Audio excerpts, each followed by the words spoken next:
Sir ಇವತ್ತಿನ ಇವ್ರು ಯಾರು? ಸ್ಪಾನ್ಸರ್ ಬಂದು ಹ. ಒಂದೇ ನಿಮಿಷ. ಹರಿ ಓಂ.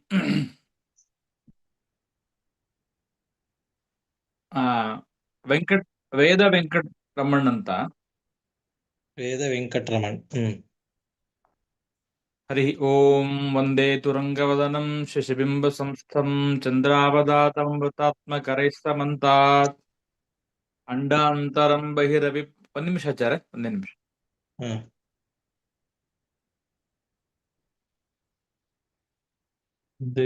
ಅಂಡಾಂತರಂ ಬಹಿರಪಿ ಪ್ರತಿಭಾಸಯಂತಂ ಶಂಕಾಕ್ಷ ಪುಸ್ತಕ ಸುಬೋಧಯುತಬ್ಜ ಬಾಹುಂ ನಸ್ತೋ ಮುಖಾದಪಿ ನಿರಂತರಮುದ್ಗಿರಂತಂ ವಿದ್ಯಾ ಅಶೇಷದ ಉತಾಬ್ಜ ಭವೇಶ ಮುಖ್ಯೈಃ ಸಂಸೇವ್ಯಮಾನಮತಿಭಕ್ತಿಭರಾವನಮ್ರೈಃ ಲಕ್ಷ್ಮ್ಯಾಮೃತೇನ ಸತತಂ ಪರಿಷಿಚ್ಯಮಾನಂ. ಶ್ರೀ ಗುರುಭ್ಯೋ ನಮಃ. ಹರಿ ಓಂ. ಎಲ್ಲ ಅಧ್ಯಾತ್ಮ ಬಂಧುಗಳಿಗೆ ನಮಸ್ಕಾರ. ಇವತ್ತು ನಮ್ಮ ಈ ಸದ್ವಿದ್ಯಾ ದರ್ಪಣ ಎನ್ನುವಂತಹ ಯೂಟ್ಯೂಬ್ ವಾಹಿನಿಯಲ್ಲಿ ಪಂಡಿತ ಹರೀಶಾಚಾರ್ಯ ಸೊಂಡೂರವರು ಬಂದಿದ್ದಾರೆ. ಅವರಿಗೆ ನಿಮ್ಮೆಲ್ಲರ ಪರವಾಗಿ ಸ್ವಾಗತವನ್ನ ಕೋರ್ತಾ ಇದ್ದೇನೆ. ಉತ್ತಮ ವಿದ್ವಾಂಸರು. ಅವರು ಮೈಸೂರಿನಲ್ಲೇ ಇರ್ತಕ್ಕಂತಹ ಪಂಡಿತ ರಾಮಾಚಾರ್ಯರು ಹಾಗೂ ರಾಜಗೋಪಾಲಾಚಾರ್ಯ ಹತ್ತಿರ ಪ್ರಾರಂಭಿಕ ಎಲ್ಲ ಅಧ್ಯಯನವನ್ನ ಮುಗಿಸಿ ಕೊನೆಗೆ ಪಂಡಿತ ಬಾದರಾಯಣಾಚಾರ್ಯರು ಅವರ ಹತ್ತಿರ ಶ್ರೀಮನ್ಯಾಯ ಸುಧಾಮಂಗಳವನ್ನ ಮಾಡಿಕೊಂಡಿದ್ದಾರೆ. ಪ್ರಸ್ತುತ ಮೈಸೂರು ನಗರದಲ್ಲಿ ಪಾಠ ಪ್ರವಚನವನ್ನ ಮಾಡ್ತಾ ಇದ್ದಾರೆ. ಸಂಸ್ಕೃತ ಕಾಲೇಜಿನಲ್ಲಿ ಅವರು ಅತಿಥಿ ಉಪನ್ಯಾಸಕರೂ ಆಗಿದ್ದಾರೆ. ಉತ್ತಮ ವಾಗ್ಮಿಗಳು, ಉತ್ತಮ ವಿದ್ವಾಂಸರು ಮತ್ತು ಉತ್ತಮ ಜ್ಯೋತಿಷ್ಯ ವಿದ್ವಾಂಸರು. ಉತ್ತಮವಾಗಿರತಕ್ಕಂತಹ ಒಂದು ಜ್ಯೋತಿಷ್ಯವನ್ನೂ ಕೂಡ ಅವರು ತಿಳಿಸಿಕೊಡ್ತಾರೆ. ಅಂತಹ ಹರೀಶಾಚಾರ್ಯರಿಗೆ ನಾನು ಇವತ್ತು ವಿಜ್ಞಾಪನೆ ಮಾಡಿಕೊಳ್ತೇನೆ. ಅವರು ನಾಳೆ ಬರುವಂತಹ ಉಪಕರ್ಮ, ಈ ಉಪಕರ್ಮ ಅಂದ್ರೆ ಏನು, ಯಾಕೆ ಇದನ್ನ ಮಾಡಿಕೊಳ್ಳಬೇಕು ಅನ್ನೋದರ ಬಗ್ಗೆ ಅವರು ತಮ್ಮ ಉಪನ್ಯಾಸವನ್ನ ನೀಡಬೇಕು ಅಂತ ಕೇಳ್ಕೊಳ್ತಾ ಇದ್ದೀನಿ. ನಮಸ್ಕಾರ ಆಚಾರ್ಯ, ಪ್ರಾರಂಭ ಮಾಡಬಹುದು. ನಮಸ್ಕಾರ. ಶ್ರೀ ಗುರುಭ್ಯೋ ನಮಃ. ಹರಿ ಓಂ. ಹಯಗ್ರೀವ ಹಯಗ್ರೀವ ಹಯಗ್ರೀವೇತಿ ಯೋ ವದೇತ್ ತಸ್ಯ ನಿಸ್ಸರತೆ ವಾಣಿ ಜನ್ನು ಕನ್ಯಾ ಪ್ರವಾಹವತ್. ಯೋऽन्तः ಪ್ರವಿಶ್ಯ ಮಮ ವಾಚಮಿಮಾಂ ಪ್ರಸುಪ್ತಾಂ ಸಂಜೀವಯತ್ಯಖಿಲ ಶಕ್ತಿ ಧರಸ್ವಧಾಮ್ನಾ ಅನ್ಯಾಂಶ್ಚ ಹಸ್ತಚರಣಶ್ರವಣತ್ವಕಾದೀನ್ ಪ್ರಾಣಾನ್ನಮೋ ಭಗವತೆ ಪುರುಷಾಯ ತುಭ್ಯಂ. ಅಶೇಷವಾಗ್ಯಾಡ್ಯಮಲಾಪಹಂತೆ ನವಂ ನವಂ ಸ್ಪಷ್ಟಸುವಾಕ್ಪ್ರದಾಯಿನಿ ಮಮೇವ ಜಿಹ್ವಾಗ್ರಸುರಂಗನರ್ತಕೇ ಭವ ಪ್ರಸನ್ನ ವದನೆ ಚ ಮೇ ಶ್ರೀಃ. ಶ್ರೀಮದಾನಂದತೀರ್ಥಾರ್ಯ ಪಾದಪಂಕಜರೇಣವಃ ಪವಿತ್ರಯಂತು ಮಾಂ ನಿತ್ಯಂ ಪಾಪಪಾಟನ ಪಂಡಿತಾಃ. ಚಿತ್ರೇ ಪದೇಶ್ಚ ಗಂಭೀರೆ ವಾಕ್ಯೆ ಮಾನೇನ ಖಂಡಿತೈಃ ಗುರುಭಾವಂ ವ್ಯಂಜಯಂತಿ ಭಾತಿ ಶ್ರೀಜಯತೀರ್ಥವಾಕ್. ಪ್ರಣಮತ್ಕಾಮಧೇನುಂ ಚ ಭಜಃಸುರತರೂಪಮಂ ಶ್ರೀಭಾವಬೋಧಕೃತ್ಪಾದಾ ಚಿಂತಾಮಣಿमुपास्मये. ಶ್ರೀಮತೋ ರಾಘವೇಂದ್ರಸ್ಯ ನಮಾಮಿ ಪದಪಂಕಜೇ ಕಾಮಿತಾಶೇಷಕಲ್ಯಾಣಕಲನಾಕಲ್ಪಪಾದಪೌ. ಸತ್ಯಧರ್ಮಾಬ್ಧಿಸಂಭೂತಃ ಚಿಂತಾಮಣಿಜುಂಬಿತಃ ಸತ್ಯಸಂಕಲ್ಪಕಲ್ಪದ್ರುಹೋ ಕಲ್ಪಯೇತ್ಕಾಮದುಕ್ಮಮ. ಸತ್ಯಸಂಕಲ್ಪವಾರ್ದ್ಯುತ್ತಃ ಸತ್ಯಸಂತುಷ್ಟಚಂದ್ರಮಾಃ ಪ್ರಾರ್ಥಿತಾ ಶೇಷದಾತಾ ಚ ಭಕ್ತವೃಂದಸ್ಯ ನಿತ್ಯದಾ. ಸತ್ಯಾವಿಘ್ನಕರಾಬ್ಜೋತ್ತಾನ್ ಪಂಚಾಶತ್ವರ್ಷಪೂಜಕಾನ್ ಸತ್ಯಪ್ರಮೋದತೀರ್ಥಾರ್ಯಾನ್ ನೌಮಿನ್ಯಾಯ ಸುಧಾರ್ತಾನ್. ಶ್ರೀ ಸತ್ಯಾತ್ಮತೀರ್ಥ ಶ್ರೀಪಾದ ಗುರುಭ್ಯೋ ನಮಃ. ಹರಿ ಓಂ. ಹರಿ ಓಂ. ಹರಿ ಓಂ. ಹರಿ ಓಂ. ಪರಮ ಪವಿತ್ರವಾಗಿರ್ತಕ್ಕಂಥ ಚಾತುರ್ಮಾಸ್ಯದ ಸಂದರ್ಭ. ಚಾತುರ್ಮಾಸ್ಯ ಅನ್ನುವ ಕಾಲಘಟ್ಟವೇ ಯಾವ ಜಿಜ್ಞಾಸುಗಳಿರ್ತಾರೆ ಆ ಜಿಜ್ಞಾಸಿಗಳಿಗೆ ಜ್ಞಾನದ ರಸದೌತಣವನ್ನ ಉಣಬಡಿಸಬೇಕು ಅನ್ನುವಂಥ ಒಂದು ದೊಡ್ಡ ಕಾಲಘಟ್ಟವೇ ಆ ಚಾತುರ್ಮಾಸ್ಯದ ಪರ್ವಕಾಲ. ಈ ಚಾತುರ್ಮಾಸ್ಯದ ಪರ್ವಕಾಲದಲ್ಲಿ ಯತಿಗಳು ಒಂದೇ ಕಡೆ ಕೂತಿರ್ತಾರೆ. ಅದಕ್ಕೆ ಕಾರಣ, ಯಾರು ಭಕ್ತರು ಭಗವಂತನನ್ನ ಮುಟ್ಟಬೇಕು ಅಂತ ಅಪೇಕ್ಷೆಯನ್ನು ಪಡ್ತಾರೋ ಅಂತ ಭಕ್ತರ ಹಿತಕ್ಕಾಗಿ ಆ ಜ್ಞಾನ ಮಾರ್ಗವನ್ನ ತೋರಿಸ್ತಾ, ಆ ಜ್ಞಾನದ ಉಪದೇಶಗಳನ್ನು ಮಾಡ್ತಾ, ಆ ಜಿಜ್ಞಾಸುಗಳಿಗೆ ಭಕ್ತರಿಗೆ ಜ್ಞಾನದ್ವಾರ ಮೋಕ್ಷವನ್ನು ಕರುಣೆ ಮಾಡುವಂಥ ಉಪದೇಶಗಳನ್ನು ಕೊಡುವಂಥ ಪರಮ ಪವಿತ್ರವಾದ ಕಾಲ ಚಾತುರ್ಮಾಸ್ಯ ಕಾಲ. ಇಂತಹ ಚಾತುರ್ಮಾಸ್ಯ ಕಾಲದಲ್ಲಿ ವಿಶೇಷವಾಗಿ ಸದ್ವಿದ್ಯಾ ದರ್ಪಣ ಎಂಬತಕ್ಕಂಥ ಯೂಟ್ಯೂಬ್ ಚಾನಲ್ನ ಮೂಲಕ ನಮ್ಮ ಪಂಡಿತ ನರಸಿಂಹಾಚಾರ್ಯ ಗೋಟೆ ಅವರು ಒಂದು ಅದ್ಭುತವಾದ ವಿಭಿನ್ನವಾದ ಒಂದು ಕಾರ್ಯಕ್ರಮವನ್ನು ಆಯೋಜನೆಯನ್ನು ಮಾಡಿ ಕುಳಿತಲ್ಲೇ ಎಲ್ಲರಿಗೂ ಜ್ಞಾನದ ಔತಣವನ್ನು ಬಡಿಸ್ತಾ ಇದ್ದಾರೆ. ಅದನ್ನು ಸ್ವೀಕಾರ ಮಾಡಬೇಕಾಗಿರತಕ್ಕಂಥದ್ದು ಎಲ್ಲ ಶ್ರೋತೃಗಳ ಕರ್ತವ್ಯ. ಪ್ರಸ್ತುತ ಈ ಜ್ಞಾನ ಯಜ್ಞದಲ್ಲಿ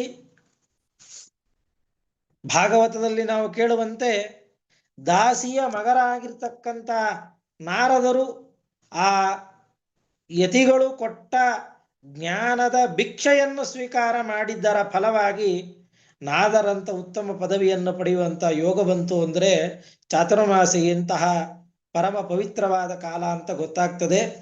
ಇಂತಹ ಚಾತುರ್ಮಾಸ್ಯದಲ್ಲಿ ನಡೆಯುವಂಥ ಜ್ಞಾನ ಯಜ್ಞದಲ್ಲಿ ನನಗೆ ಕೊಟ್ಟಿರ್ತಕ್ಕಂಥ ವಿಷಯ ಉತ್ಸರ್ಜನ ಉಪಕರ್ಮ, ಇದರ ಮಹತ್ವ ಅನ್ನ ತಿಳಿಸಿಕೊಡ್ತಕ್ಕಂಥದ್ದು. ಬಹಳ ಅತ್ಯಂತ ಉಪಯುಕ್ತವಾಗಿರ್ತಕ್ಕಂಥ ವಿಚಾರ. ಅವಶ್ಯವಾಗಿ ನಾವೇನು ಇನ್ನೊಂದು 2-3 ದಿವಸಗಳಲ್ಲೇ, ಇವತ್ತು ದ್ವಾದಶಿ, ಇನ್ನೊಂದು 3 ತ್ರಯೋದಶಿ ಚತುರ್ದಶಿಗಳು ಹುಣ್ಣಿಮೆಯ ದಿವಸ ಉಪಕರ್ಮವನ್ನ, ಉತ್ಸರ್ಜನ ಉಪಕರ್ಮವನ್ನ ನಾವು ಮಾಡಿಕೊಳ್ಳಿಕ್ಕೆ ಸಿದ್ಧರಾಗಿದ್ದೇವೆ. ಇದರ ವಿಚಾರಗಳನ್ನು ಸರಿಯಾಗಿ ತಿಳಿದು ನಾವು ಅನುಷ್ಠಾನಕ್ಕೆ ತಂದುಕೊಂಡ್ರೆ ಅದು ಅತ್ಯಂತ ಮಹತ್ವಪೂರ್ಣವಾಗಿರ್ತಕ್ಕಂಥ ಕರ್ಮ ಅಂತ ಆಗ್ತದೆ. ಯದೇವ ವಿದ್ಯೆಯ ಉಪನಿಷದಾ ಕರೋತಿ ತದೇವ ವೀರ್ಯವತ್ತರಂ ಭವತಿ ಅಂತ ವೇದವೇ ಹೇಳ್ತಾ ಇದೆ. ಆದ್ದರಿಂದಾಗಿ ನಾವು ಸುಮ್ಮನೆ ಕರ್ಮ ಮಾಡುವುದು, ಒಂದು ಎತ್ತು ಗಾಣಕ್ಕೆ ಹಾಕಿದಾಗ ಆ ಎತ್ತು ಸುತ್ತುತ್ತಲೇ ಇರ್ತದೆ, ಅದಕ್ಕೆ ಏನು ಮೈ ಮೇಲೆ ಅರಿವೇ ಇರೋದಿಲ್ಲ. ಅದಕ್ಕೇನು ಅಂದರೆ ನನ್ನ ಹೆಗಲಿಗೆ ಏನೋ ಒಂದು ಕಟ್ಟಿದ್ದಾರೆ, ಅದನ್ನು ಅದನ್ನ ಭಾರವನ್ನು ಮುಂದೆಲ್ಲ ಹೊತ್ಕೊಂಡು ಹೋಗ್ತಾ ಇರಬೇಕು, ಅಷ್ಟೇ ಅದಕ್ಕೆ ಗೊತ್ತಿರುತ್ತೆ. ಬಿಟ್ರೆ ಅದರೊಳಗೆ ಯಾವ ಜ್ಞಾನವೂ ಗೊತ್ತಿರೋದಿಲ್ಲ. ಹಾಗೆ ನಾವು ಉತ್ಸರ್ಜನ ಉಪಕರ್ಮ ಅಂತ ಮಾಡ್ಕೊಳ್ತಲೇ ಇದ್ದೇವೆ. ನಮಗೆ ಎಂದು ಉಪನಯನ ಆಯಿತೋ ಆ ದಿವಸದಿಂದ ಆರಂಭ ಮಾಡಿಕೊಂಡು ಇಲ್ಲಿಯವರೆಗೆ ನಮಗೆ ಎಷ್ಟೆಷ್ಟು ವರ್ಷಗಳಾಗಿದೆಯೋ ಅಷ್ಟರ ವರ್ಷದವರೆಗೆ ಉತ್ಸರ್ಜನ ಉಪಕರ್ಮಗಳನ್ನು ಮಾಡ್ಕೊಳ್ತಲೇ ಇರ್ತೇವೆ. ಆದರೆ ಯಾಕೆ ಮಾಡಬೇಕು, ಹೇಗೆ ಮಾಡಬೇಕು, ಯಾತಕ್ಕೋಸ್ಕರ ಮಾಡಬೇಕು, ಇದರ ಮಾಡುವುದರ ಹಿನ್ನೆಲೆ ಏನು, ಯಾವತ್ತಿನ ದಿವಸ ಮಾಡಬೇಕು ಅನ್ನುವ ವಿಚಾರಗಳನ್ನೆಲ್ಲ ನಾವು ಶಾಸ್ತ್ರಗಳನ್ನು ಹುಡುಕಿದಾಗ, ಧರ್ಮಶಾಸ್ತ್ರಗಳನ್ನು, ಅನೇಕ ಸ್ಮೃತಿ ಗ್ರಂಥಗಳನ್ನು, ಅನೇಕ ವಿಚಾರಗಳನ್ನು ನಾವು ನೋಡಿದಾಗ ಇದರ ಮಹತ್ವ ನಮಗೆ ಗೊತ್ತಾಗ್ತದೆ. ಇಂತಹ ಮಹತ್ವವನ್ನು ಅರಿತುಕೊಂಡು ಮಾಡುವ ಕರ್ಮ ಏನಿದೆ ಅದು ಫಲವನ್ನು ಕೊಡುತ್ತದೆ. ಅದರಿಂದಾಗಿ ಆ ಜ್ಞಾನವನ್ನು ತಿಳಿದುಕೊಂಡು ಜ್ಞಾನಯುಕ್ತವಾದ ಕರ್ಮ ಮಹತ್ತರವಾದ ಫಲವನ್ನು ಕೊಡುತ್ತದೆ. ಆ ನಿಟ್ಟಿನಲ್ಲಿ ಇವತ್ತಿನ ದಿವಸ ಆ ಉತ್ಸರ್ಜನ ಉಪಕರ್ಮದ ಬಗ್ಗೆ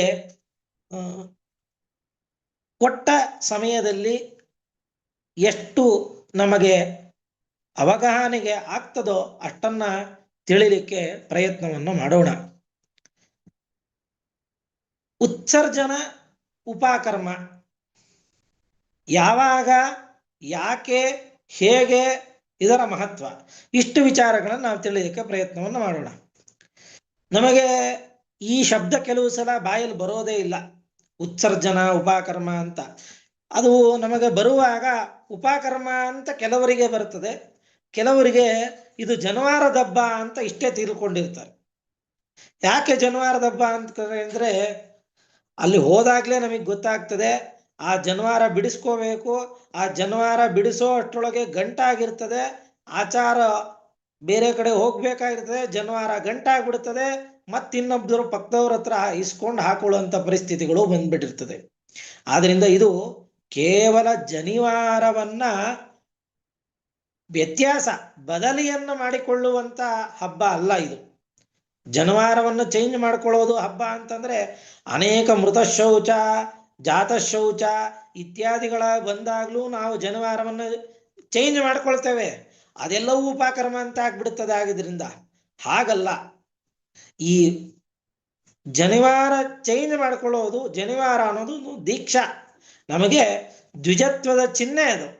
ನಾವು ಹೇಗೆ ಗೋಪಿಚಂದನ ಮುದ್ರೆಗಳನ್ನೆಲ್ಲ ಧಾರಣೆ ಮಾಡಿ ವೈಷ್ಣವರು ಅಂತ ನಾವು ಚಿಹ್ನೆಯನ್ನು ತೋರಿಸ್ತೇವೋ, ಹಾಗೆ ನಾನು ವೇದವನ್ನು ಓದಲಿಕ್ಕೆ ಅಧಿಕಾರನಾಗಿದ್ದೇನೆ ಅನ್ನುವಂಥ ದೀಕ್ಷೆಯನ್ನು ತೋರಿಸುವಂತ ಒಂದು ಸೂತ್ರ, ಅದು ಬ್ರಹ್ಮಸೂತ್ರ ಅಂತ ಕರೀತಾರೆ. ಆದ್ರಿಂದಾಗಿ ಈ ವೇದಾಧ್ಯಯನದ ಮಹತ್ವವನ್ನು ಮೊದಲು ತಿಳ್ಕೊಂಡು ಯಾಕೆ ಉತ್ಸರ್ಜನ ಉಪಕರ್ಮ ಅನ್ನೋದನ್ನು ತಿಳ್ಕೊಳ್ಳೋಣ ನಾವು.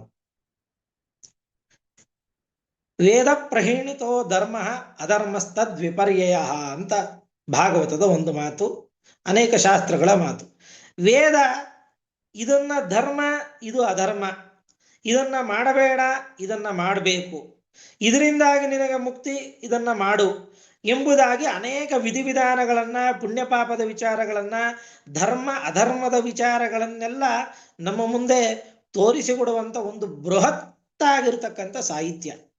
ಅನಂತಾವೈ ವೇದಾಹ ಅಂತ ಹೇಳುವಂತೆ ವೇದ ಇದು ಅನಂತವಾದದ್ದು, ಅನಂತವಾದ ವೇದ. ಈ ಅನಂತವಾದ ವೇದವನ್ನ ನಮಗೆ ವೇದವ್ಯಾಸ ದೇವರು 4 ಮಾಡಿ ಅದನ್ನ ಸಮರೈಸ್ ಮಾಡಿ ನಮಗೆ 4 ವೇದಗಳಾಗಿ ಮಾಡಿಕೊಟ್ರು. ಆ ವೇದಗಳಲ್ಲೂ ಶಾಖೆಗಳು ಹೊರಡಿತು. ಆ ಶಾಖೆಗಳನ್ನು ಅಧ್ಯಯನವನ್ನ ಮಾಡದೇ ಇರುವಷ್ಟು ಕಾಲಘಟ್ಟ ನಮಗೆ ಬಂದ್ಬಿಟ್ಟಿದೆ. ಅದಕ್ಕೆ ಶಾಸ್ತ್ರ ಒಂದು ಮಾತನ್ನು ಹೇಳುತ್ತದೆ, ವೇದ ಏವ ದ್ವಿಜಾತೀನ ನಿಶ್ಚಯಸಕರ ಪರಹ. ವೇದ ಸಮಗ್ರವಾಗಿರ್ತಕ್ಕಂಥ ಬ್ರಾಹ್ಮಣರಿಗೆ ಮೋಕ್ಷದ ಬುದ್ಧಿಯನ್ನ, ಮೋಕ್ಷವನ್ನ ರೆಡಿಮೇಡ್ ಆಗಿ ಇಟ್ಕೊಂಡಿದೆ. ಆದರೆ ನಾವು ಮಾಡಬೇಕಾದ್ದು ವೇದ ಅಧ್ಯಯನವನ್ನ. ಅವಾಗಲೇ ಹೇಳಿದೆ, ಧರ್ಮ ಅಧರ್ಮ ಇದೆಲ್ಲವೂ ಎಲ್ಲರಿಗೂ ವಿಹಿತವಾದದ್ದೇ. ಇದು ಪುಣ್ಯ, ಇದು ಪಾಪ, ಇದನ್ನು ಮಾಡಬಾರದು, ಮಾಹಿಂಸಾ ಸರ್ವಭೂತಾನ ಇತ್ಯಾದಿಗಳೆಲ್ಲ ವೇದ ಹೇಳುತ್ತದೆ. ಆದರೆ ಆ ವೇದದಲ್ಲಿರುವಂತ ಅರ್ಥವನ್ನ ಎಲ್ಲರಿಗೂ ತಾನು ಅಧ್ಯಯನ ಮಾಡಿ ಬೋಧನೆ ಮಾಡುವಂತ ಒಂದು ದೊಡ್ಡ ಹೊಣೆಗಾರಿಕೆ ಸಮಾಜದಲ್ಲಿ ಯಾರ ಮೇಲೆ ಇದೆ ಅಂತಂದ್ರೆ ಬ್ರಾಹ್ಮಣರ ಮೇಲೆ ಇದೆ. ಆದ್ರಿಂದಾಗಿ ಈ ಬ್ರಾಹ್ಮಣನಾಗಿರ್ತಕ್ಕಂಥವನು ವೇದಾಧ್ಯಯನವನ್ನ ಚೆನ್ನಾಗಿ ಮಾಡಿದರೆ ಖಂಡಿತ ಮೋಕ್ಷ ಆಗ್ತದೆ ಅನ್ನೋದನ್ನ ಶಾಸ್ತ್ರ ನಮಗೆ ತಿಳಿಸಿಕೊಡ್ತಾ ಇದೆ. ಯಾರು ಚೆನ್ನಾಗಿ ವೇದಾಧ್ಯಯನವನ್ನ ಮಾಡ್ತಾನೋ ಅವನ ತಪಸ್ಸಿನ ಶಕ್ತಿ ಎಲ್ಲಿ ಅಡಕ ಆಗಿರ್ತದೆ ಅಂತಂದ್ರೆ ನಖಶಿಖಾಂತ ಅಂತ ಹೇಳ್ತದೆ. ಅವನ ದೇಹದ ಹೆಬ್ಬೆಟ್ಟಿನ ಉಗುರಿನ ತುದಿಯಿಂದ ಹಿಡಿದು ಶಿರದವರೆಗೆ ವ್ಯಾಪಿಸಿ ನಿಂತಿರ್ತದಂತೆ ವೇದವನ್ನ ಚೆನ್ನಾಗಿ ಬಿಡದೆ ಅಧ್ಯಯನವನ್ನ ಮಾಡಿದವನು. ಅದರಿಂದಾಗಿ ವೇದಾಧ್ಯಯನ ಅನ್ನುವುದು ನಮಗೆ ಅತ್ಯಂತ ವಿಹಿತವಾದ ಧರ್ಮ. ಬ್ರಾಹ್ಮಣರೆಲ್ಲರೂ ವೇದಾಧ್ಯಯನವನ್ನ ಅವಶ್ಯವಾಗಿ ನಾವು ಮಾಡಲೇಬೇಕು. ಅದರಿಂದ ಹಾಗಾದ್ರೆ ವೇದಾಧ್ಯಯನ ಅಂದ್ರೇನು?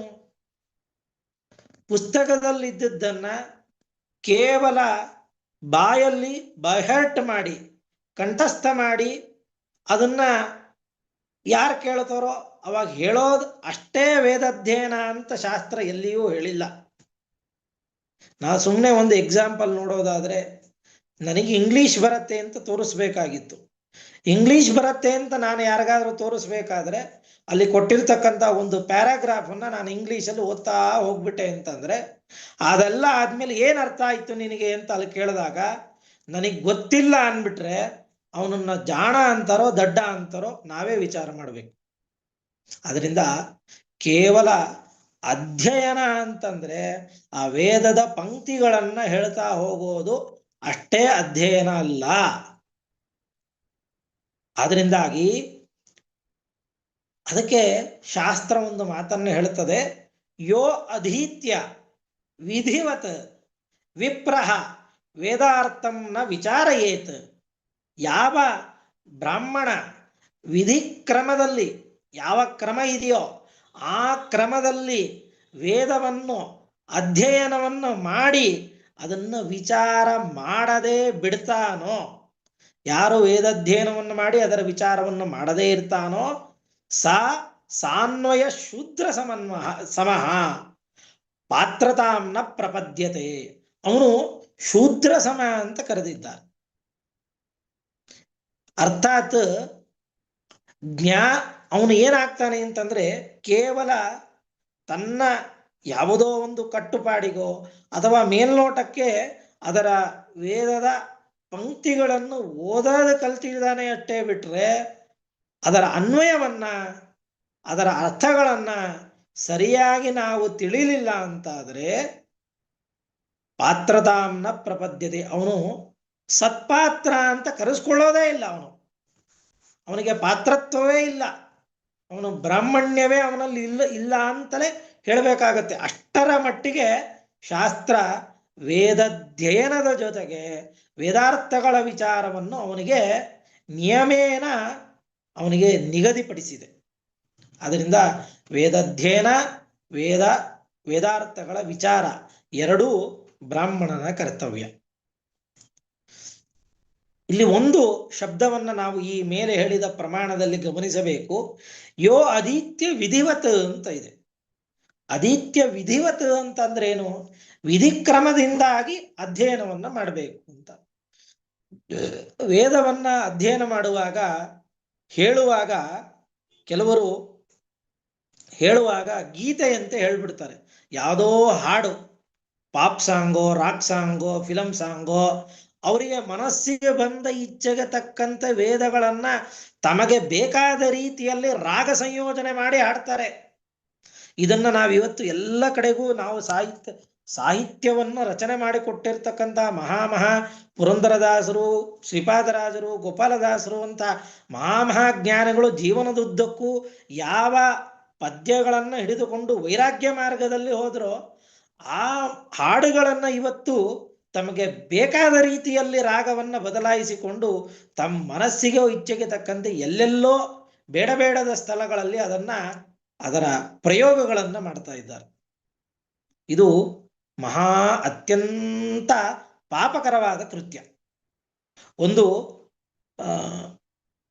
ಪೌರುಷೇಯವಾದ ಅಂದ್ರೆ ಒಬ್ಬ ದಾಸರು ಮಾಡಿದ ಹಾಡನ್ನ ಈ ರೀತಿಯಾಗಿ ಅಪಚಾರದ ರೀತಿಯಿಂದಾಗಿ ಉಚ್ಚಾರಣೆ ಮಾಡಿದರೆ ಪಾಪಗಳು ನಮಗೆ ಬರ್ತದೆ ಅಂತಾದ್ರೆ ಇನ್ನು ಅಪೌರುಷೇಯವಾದ ವೇದ, ಇಂಥ ಅಪೌರುಷೇಯದ ವಾದವನ್ನ ಹೇಳುವಾಗ ಗೀತೆಯಂತೆ ಹಾಡಿನಂತೆ ಹೇಳ್ತಾರೆ. ಕೆಲವರು ನಾವು ನೋಡಿದ್ದೇವೆ ಬೇಕಾದಷ್ಟು ಕಡೆ ಮನೆಯಲ್ಲಿ ಕೆಲವರು ಕಾಲಿಂಗ್ ಬೆಲ್ಲೆ ಹಾಕಿಸ್ಕೊಂಡಿರ್ತಾರೆ. ಓಂ ಭೂರ್ಭುವಸ್ವಃ ತತ್ಸವಿತುವರೆಣ್ಯಂ ಅಂತ ಆ ಗಾಯತ್ರಿ ಮಂತ್ರವನ್ನ ಕಾಲಿಂಗ್ ಬೆಲ್ಲಿಗೆ ಹಾಕ್ಸಿರ್ತಾರೆ, ರಿಂಗ್ ಟೋನ್ ಮಾಡ್ಕೊಂಡಿರ್ತಾರೆ. ಅದರಲ್ಲಿ ಉದಾತ್ತ ಅನುದಾತ್ತ ಸ್ವರಿತಗಳ ವ್ಯತ್ಯಾಸವೇ ಇರೋದಿಲ್ಲ. ಯಾವುದೇ ಸ್ವರಗಳಲ್ಲಿ ವ್ಯತ್ಯಾಸ ಇಲ್ಲದೆ ಕಿವಿಗೆ ಕೇಳಕ್ಕೆ ಇಂಪಾಗಿರುತ್ತೆ ಅನ್ನೋದಷ್ಟೇ ಆದ್ರೆ ಅದು ಕಿವಿಗೆ ಇಂಪು ಅಷ್ಟೇ, ಅದು ಪಾಪ ಸಾಧನ. ಆದ್ದರಿಂದಾಗಿ ವೇದವನ್ನ ಅಧ್ಯಯನ ಮಾಡುವುದು ಅಂದ್ರೆ ಹೇಳುವಾಗ ಅದನ್ನ ಅಧ್ಯಯನ ಗೀತೆಯಂತೆ ಅದನ್ನ ಅಧ್ಯಯನ ಮಾಡುವುದಲ್ಲ, ಹೇಳುವುದು ಅಲ್ಲ. ಅಥವಾ ಅವಸರಕ್ಕೋಸ್ಕರ ಸ್ಪೀಡಾಗಿ ಹೇಳೋದಿರ್ತದೆ. ನಮಗೆ ಕೆಲವು ಸಲ ವೇದವನ್ನ ಸ್ಪೀಡಾಗಿ ಹೇಳ್ಕೊಂತ ಹೋಗಿರ್ತೀವಿ, ಹಾಗೂ ಮಾಡಬಾರದು. ತಲೆಯನ್ನ ಅಲ್ಲಾಡಿಸ್ತಾ ಹೇಳಬಾರದಂತೆ ವೇದವನ್ನ. ನಾನು ಕೇಳಿದ್ದೆ ಹಿರಿಯರು ಹೇಳೋರು, ಘನವನ್ನ ಹೇಳುವ ವ್ಯಕ್ತಿಯ ಮೇಲೆ ತಲೆಯ ಮೇಲೆ ಒಂದು ಕೊಡವನ್ನ, ನೀರು ತುಂಬಿದ ಕೊಡವನ್ನ ಇಡ್ತಾ ಇದ್ರಂತೆ. ಅವನು ಘನ ಮುಗಿಯೋವರೆಗೂ ಆ ಕೊಡ ಬೀಳಬಾರದು, ಮೇಲೆ ಬಿಂದಿಗೆ ಬೀಳಬಾರದು. ಅಲ್ಲಿಯವರೆಗೆ ಆ ಭಾರವನ್ನು ಹೊತ್ತುಕೊಂಡು ಘನ ಹೇಳದ ಅಂತಂದ್ರೆ ಅವನು ಸರಿಯಾದ ಅಧ್ಯಯನ ಮಾಡಿದ್ದಾನೆ ಅಂತ ನಾನು ಕೇಳಿದ್ದೆ. ಆಮೇಲೆ ಪ್ರಿಂಟೆಡ್, ಇವಾಗೆಲ್ಲ ನಮಗೆ ಬೇಗ PDF ಸಿಗತ್ತೆ, ಪುಸ್ತಕ ಸಿಗತ್ತೆ, ಎಲ್ಲವನ್ನು ನೋಡಿ ವೇದ ಹೇಳ್ಬಿಡ್ತೇವೆ ಅಂತ ನಮಗೆ ಅಕ್ಷರ ಜ್ಞಾನ ಇದೆ, ವರ್ಡ್ಸ್ಗಳು, ಲೆಟರ್ಸ್ ಎಲ್ಲ ಬರ್ತದೆ, ಕೂಡಿಸ್ಕೊಂಡು ಓದ್ಬಿಡ್ತೀವಿ ಅಂತ. ಕೆಲವರು ಇಂಗ್ಲಿಷಲ್ಲೇ ಅದನ್ನು ಇದು ಮಾಡಿರ್ತಾರೆ, ಅದರ ದೀರ್ಘಕ್ಕೆಲ್ಲ ಮೇಲೊಂದು ಲೆಟರು ಏನೇನೋ ಹಾಕಿರ್ತಾರೆ, ಆ ಥರ ಎಲ್ಲ ಹಾಕಿ ಮಾಡಿ ಹೇಳುವಂತಹದ್ದು, ಪ್ರಿಂಟ್ ಮಾಡಿ ಇದು ಶ್ರುತಿ, ಗುರುಗಳ ಮುಖಾಂತರವೇ ಕೇಳಬೇಕಾದ್ದು ಧರ್ಮ. ಅರ್ಥವಿಲ್ಲದೆ ಓದಬಾರದು, ಇದು ಇನ್ನೊಂದು ಕಂಡೀಷನ್ ವೇದಾಧ್ಯಯನಕ್ಕೆ. ಅರ್ಥವನ್ನು ಗೊತ್ತಿಲ್ಲದೆ ಓದಬಾರದು. ಅದರಿಂದಾಗಿ ವೇದವನ್ನ ವಿಧಿವತ್ ಅಧ್ಯಯನವನ್ನ ಮಾಡಬೇಕು. ಅದರಿಂದಾಗಿ ನಮಗೆ ಇದೆಲ್ಲ ಗೊತ್ತಾಗ್ತಾ ಇರೋದೇನು, ವೇದಾಧ್ಯಯನ ಅತ್ಯಂತ ವಿಹಿತವಾದದ್ದು. ವಿಹಿತವಾಗದವರೆಗೆ ಕ್ರಮಬದ್ಧವಾಗಿ ವಿಧಿಪೂರ್ವಕವಾಗಿ ವಿಧಿಗಳಲ್ಲಿ ಯಾವ ನಿಯಮಗಳು ಹೇಳಿದೆಯೋ ಆ ವೇದಾಧ್ಯಯನಕ್ಕೆ ಅದೆಲ್ಲವನ್ನು ಪಾಲನೆಯನ್ನು ಮಾಡುತ್ತಾ ಕಲಿಬೇಕು, ಅದು ಒಂದು. ಇನ್ನೊಂದು, ಅದನ್ನ ವೇದಾರ್ಥಗಳನ್ನ ವಿಚಾರ ಮಾಡ್ತಾ ಕಲಿಬೇಕು. ವೇದಾರ್ಥಗಳನ್ನ ವಿಚಾರ ಮಾಡ್ತಾ ಕಲಿಬೇಕು ಅಂದಾಗ ನಮಗೆ ಈ ಉತ್ಸರ್ಜನ ಉಪಕರ್ಮದ ನಿಯಮವನ್ನ ನಮಗೆ ಮುನಿಗಳು, ಶಾಸ್ತ್ರಕಾರರು, ಜ್ಞಾನಿಗಳು ಇದನ್ನ ವ್ಯವಸ್ಥೆ ಮಾಡಿ ಕೊಟ್ಟಿದ್ದಾರೆ. ಹೇಗೆ ಅಂತಂದ್ರೆ, ಒಂದು ಅರ್ಧ ಪಂಚಮಾನ್ ಮಾಸಾನ್ ಅಧೀತ. ಮೊದಲು ಉತ್ಸರ್ಜನ ಉಪಕರ್ಮ ಅಂದ್ರೆ ಏನು ಅಂತ ತಿಳ್ಕೊಡೋಣ. ಉತ್ಸರ್ಜನ, ಸೃಜ ವಿಸರ್ಗೆ ಅಂತ ಒಂದು ಧಾತುವಿಗೆ ಉಪಸರ್ಗ ಸೇರಿಕೊಂಡು ಅದು ಉತ್ಸರ್ಜನ ಅಂತ ಆಗಿದೆ. ಅಂದ್ರೆ ವೇದಗಳನ್ನ ಬಿಡುವುದು. ಉಪಕರ್ಮ ಅಂತಂದ್ರೆ ಕರ್ಮ, ವೇದಗಳನ್ನ ಸ್ವೀಕಾರ ಮಾಡುವುದು ಅಂತ ಅರ್ಥ. ವೇದಗಳನ್ನ ಸ್ವೀಕಾರ ಮಾಡುವುದು ಅಂತ ಅರ್ಥ. ಏನದು ವೇದಗಳನ್ನ ಬಿಡೋದು, ವೇದಗಳನ್ನ ಸ್ವೀಕಾರ ಮಾಡೋದು ಅಂದ್ರೆ ಅರ್ಥ ಏನು? ನಾನು ಆವಾಗಲೇ ಹೇಳಿದ್ದೆ, ವೇದಗಳ ವಿಚಾರಗಳನ್ನ ನಾವು ಚೆನ್ನಾಗಿ ಮನನ ಮಾಡ್ತಾ ವೇದಾಧ್ಯಯನವನ್ನು ಮಾಡಬೇಕು ಅಂತಕ್ಕಂಥ ನಿಯಮ ಇದೆ ಅಂತ. ಇದಕ್ಕೆ ಶಾಸ್ತ್ರಕಾರರು ನಮಗೆ ಇಂದಿನ ಕ್ರಮದಲ್ಲಿ ಜ್ಞಾನಿಗಳು ಒಂದು ಕ್ರಮವನ್ನು ಹಾಕೊಟ್ಟಿದ್ದಾರೆ. ಏನು ಅಂತಂದ್ರೆ, 6 ತಿಂಗಳು ವೇದಾಧ್ಯಯನ, 6 ತಿಂಗಳು ಅದರ ವಿಚಾರಗಳನ್ನ ಚಿಂತನೆಯನ್ನ ಮಾಡತಕ್ಕಂಥ. ವೇದಾಧ್ಯಯನದಲ್ಲಿ ಹೇಳುವಾಗ ಷಡಂಗ ಸಹಿತವಾಗಿ ವೇದಾಧ್ಯಯನವನ್ನು ಹೇಳಿದ್ದಾರೆ. ಏನದು ಷಡಂಗ ಸಹಿತ ಅಂತಂದ್ರೆ 6 ಅಂಗಗಳು ವೇದಗಳಿಗೆ: ಶಿಕ್ಷಾ, ವ್ಯಾಕರಣ, ನಿರುಕ್ತ, ಜ್ಯೋತಿಷ, ಛಂದಸ್ಸು, ಕಲ್ಪ ಅಂತ. ಇವುಗಳು ನಮಗೆ ಕೆಲವು ಭಾಷೆಯ ನಿಯಮಗಳನ್ನು ಹಾಕೊಟ್ರೆ, ಕೆಲವುಗಳು ವೇದಗಳನ್ನ ಯಾವ ಸಂದರ್ಭದಲ್ಲಿ ಹೇಗೆ ನಮಗೆ ಪ್ರಯೋಗ ಕೊನೆಯಲ್ಲಿ ಅದು ಸ್ವಾಹಾಕಾರ ಬಂದಾಗಿರ್ಬೋದು, ಅಥವಾ ಇನ್ನು ದೀರ್ಘ ಸ್ವರಿತ ಅಂತ ಪ್ರಯೋಗ ಮಾಡಬೇಕಾ ಮಾಡಬಾರ್ದ, ಈ ರೀತಿಯಾಗಿ ಶಿಕ್ಷೆಗಳನ್ನು, ಛಂದಶಾಸ್ತ್ರ ಎಷ್ಟು ಅಕ್ಷರಗಳಿರಬೇಕು ಅನ್ನೋದನ್ನ, ಜ್ಯೋತಿಷ್ಯ ನಮಗೆ ಖಗೋಳಗಳ ವಿಚಾರಗಳನ್ನ, ಇವುಗಳನ್ನೆಲ್ಲ ವ್ಯಾಕರಣ, ಭಾಷೆ ಹಿಡಿತ, ಶಬ್ದ ಪ್ರಯೋಗ, ಇದು ವ್ಯಾಕರಣದ ಎಲ್ಲಿ ಉಪಯೋಗ ಬರ್ತದೆ ವೇದಗಳನ್ನು ಅಧ್ಯಯನ ಮಾಡುವಾಗ ಅಂದ್ರೆ, ವೇದದಲ್ಲಿ ಕ್ರಮ ಇದೆ, ಸಂಹಿತ, ಪದ, ಕ್ರಮ, ಜಟ, ಘನ ಅಂತ ಹೀಗೆಲ್ಲ ಇದೆ. ಪದಪಾಠವನ್ನ ಮಾಡಿಕೊಳ್ಳುವಾಗ ವೇದದಲ್ಲಿ ಬಿಡಿಸಿ ಹೇಳಬೇಕಾಗತ್ತೆ. ಬಿಡಿಸಿ ಹೇಳುವಾಗ ಹೇಗೇಗೋ ಹೇಳಂಗಿಲ್ಲ, ಅದಕ್ಕೆ ಆದ ಕ್ರಮ ಇದೆ. ಪದಗಳನ್ನು ಎಲ್ಲೊಡಿಬೇಕು, ಎಲ್ಲೊಡೆದ್ರೆ ಅರ್ಥವಾಗ್ತದೆ, ಅರ್ಥಬದ್ಧವಾಗಿ ಶಬ್ದ ಪ್ರಯೋಗ ಆಗತ್ತೆ, ಇತ್ಯಾದಿಗಳೆಲ್ಲ ಅನೇಕ ನಿಯಮಗಳು ನಮಗೆ ಇವೆಲ್ಲ ಷಡಂಗಗಳನ್ನ ನಮಗೆ ತಿಳಿಸ್ಕೊಡುತ್ತದೆ. ಆದ್ರಿಂದ ಷಡಂಗ ಸಹಿತವಾದ ವೇದಾಧ್ಯಯನ ಮಾಡಬೇಕು ಅನ್ನುವಂಥ ನಿಯಮವೂ ಇದೆ. ನಮಗೆ ವೇದ ಓದ್ಲಿಕ್ಕೆ ಪುರುಸತ್ತಿಲ್ಲ, ಇನ್ನು ವೇದಾರ್ಥಗಳ ಚಿಂತನೆ ಏನು ಮಾಡಬೇಕು ಅಂತ ನಮಗೆ ಹೇಳಿಲ್ಲ. ಯಾಕಂದರೆ ಬ್ರಾಹ್ಮಣನಿಗೆ ವಿಹಿತವಾದದ್ದೇ ಷಟ್ಕರ್ಮಗಳು: ಅಧ್ಯಯನ, ಅಧ್ಯಾಪನ, ದಾನ, ಪ್ರತಿಗ್ರಹ, ಯಜನ, ಯಾಜನ ಅಂತ. ಆದ್ರಿಂದ ಇವನು 6 ತಿಂಗಳು ವೇದಾಧ್ಯಯನವನ್ನು ಮಾಡಿ ಇನ್ನು 6 ತಿಂಗಳು ಅದರ ವಿಚಾರಗಳನ್ನ ಚಿಂತನೆಯನ್ನು ಮಾಡಬೇಕು ಅನ್ನುವಂಥ ನಿಯಮವನ್ನು ಹಾಕಿಕೊಟ್ಟಿದ್ದಾರೆ. ಹೇಗೆ ಅಂತಂದ್ರೆ ಅಧ್ಯಯನ ಉತ್ಸರ್ಜನಾಭ್ಯಾಂ ಪೌರ್ಣಿಮಾಸ್ಯಾಂ ವಿಧೀಯತೆ ಅತಾರಾಭ್ಯ ಷಣ್ಮಾಸನ್ ಷಡಂಗಾನಿ ವಿಧೀಯತೆ ಅಂತ. ಇವಾಗ ನಾವು ಮೊದಲು ಇದ್ರದ್ದು ಈ ಶ್ಲೋಕದ ಸಂಕ್ಷೇಪವಾದ ಮೇಲ್ನೋಟದ ಅರ್ಥವನ್ನು ತಿಳ್ಕೊಳ್ಳೋಣ. ಉತ್ಸರ್ಜನ ಅಂದ್ರೆ ವೇದಗಳನ್ನ ಬಿಡೋದು ಅಂತ, ಉಪಕರ್ಮ ವೇದಗಳನ್ನು ಗ್ರಹಣ ಮಾಡೋದು. ನಾವು ಇವಾಗ ಏನು ಶ್ರಾವಣ ಮಾಸದಲ್ಲಿ ಹುಣ್ಣಿಮೆಯ ದಿವಸ ಶ್ರವಣ ನಕ್ಷತ್ರವಾದ ಹುಣ್ಣಿಮೆ ಬಂದಿದೆ. ಈ ಸರಿ ಋಗ್ವೇದ ಉಪಕರ್ಮ ಯಜುರ್ವೇದ ಉಪಕರ್ಮ ಎರಡೂ ಒಟ್ಟಿಗೆ ಬಂದಿದೆ. ಈ ಸಂದರ್ಭದಲ್ಲಿ ನಾವು ಉಪಕರ್ಮವನ್ನು ಮಾಡಿಕೊಳ್ತೇವೆ. ಅದಕ್ಕಿಂತ ಪೂರ್ವದಲ್ಲಿ ಉತ್ಸರ್ಜನೆ ಆಗಿರಬೇಕು. ನಾವಿವತ್ತು ನಮ್ಮ ಜೀವನದ ಕ್ರಮ ಶೈಲಿ ಎಲ್ಲ ವ್ಯತ್ಯಾಸ ಆಗಿಬಿಟ್ಟಿದೆ. ಎಲ್ಲ ವ್ಯತ್ಯಾಸ ಆಗಿರೋದ್ರಿಂದಾಗಿ ಉತ್ಸರ್ಜನ ಉಪಕರ್ಮವನ್ನು ಒಂದೇ ದಿವಸ ಮಾಡ್ಕೊಳ್ಳಿಕ್ಕೆ ನಿಂತುಬಿಟ್ಟಿದ್ದೇವೆ ನಾವು.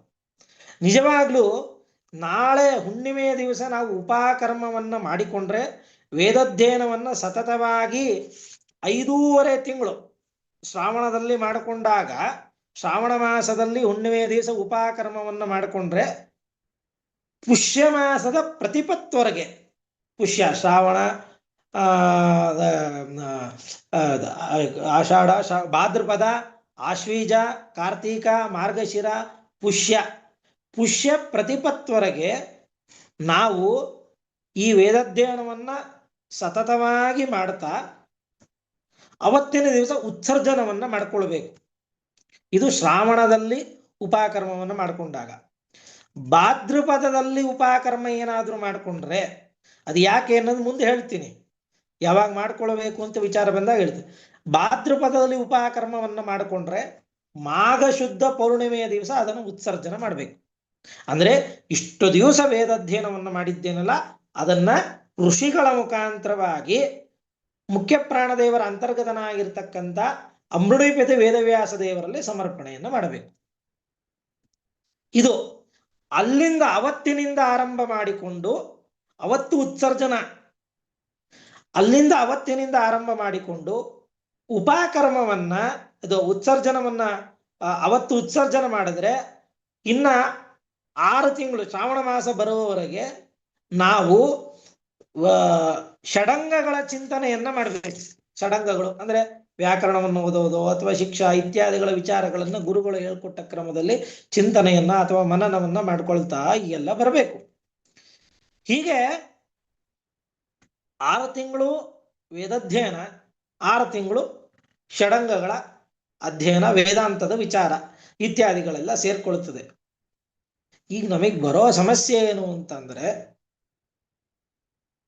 6 ತಿಂಗಳು ವೇದ ಬಿಟ್ಬಿಟ್ರೆ ಅದರಿಂದಾಗಿ ನಮಗೊಂದು ದೋಷ ಅಂಟ್ಕೊಳ್ತದೆ. ನಿತ್ಯವೂ ನಾವು ವೇದಗಳನ್ನು ಎಲ್ಲ ಪಾರಾಯಣ ಮಾಡಬೇಕಾದ್ದು ಧರ್ಮ. ಅದಾಗೋದಿಲ್ಲ ಅಂತಲೇ ಬ್ರಹ್ಮಯಜ್ಞದಲ್ಲಿ ಎಲ್ಲ ವೇದಗಳ 4 ವೇದಗಳ ಮೊದಲನೇ ಋಕ್ಕಗಳನ್ನು ನಮಗೆ ಕೊಟ್ಟು ಬ್ರಹ್ಮಯಜ್ಞವನ್ನು ಮಾಡ್ತೇವೆ. ಆ ಬ್ರಹ್ಮಯಜ್ಞದ ಮಹತ್ವವನ್ನು ನೀವು ಹಿಂದೆಲ್ಲ ಈ ಚಾನಲ್ ಮುಖಾಂತರವಾಗಿ ತಿಳ್ಕೊಂಡಿದ್ದೀರಾ.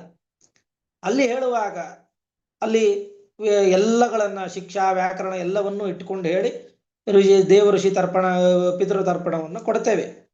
ಈ ಒಟ್ಟಂತೂ 6 ತಿಂಗಳು ವೇದಾಧ್ಯಯನವನ್ನ ಮಾಡದೇ ಇದ್ದಿದ್ದರಿಂದಾಗಿ ಏನಾಗ್ತದೆ ಅಂತಂದ್ರೆ ಮಂತ್ರಗಳು ನಿರ್ವೀರ್ಯ ಆಗ್ತದೆ. ನಾವು ಯಾವಾಗ ತಂದ ಪದಾರ್ಥಗಳನ್ನ ಹಾಲನ್ನ ತಂದ್ರೆ ಅದನ್ನ ಸರಿಯಾಗಿ ಕಾಯಿಸ್ಲಿಲ್ಲ ಅಂತ ಆದ್ರೆ ಹಾಲು ಒಡೆದೋಗುತ್ತೆ.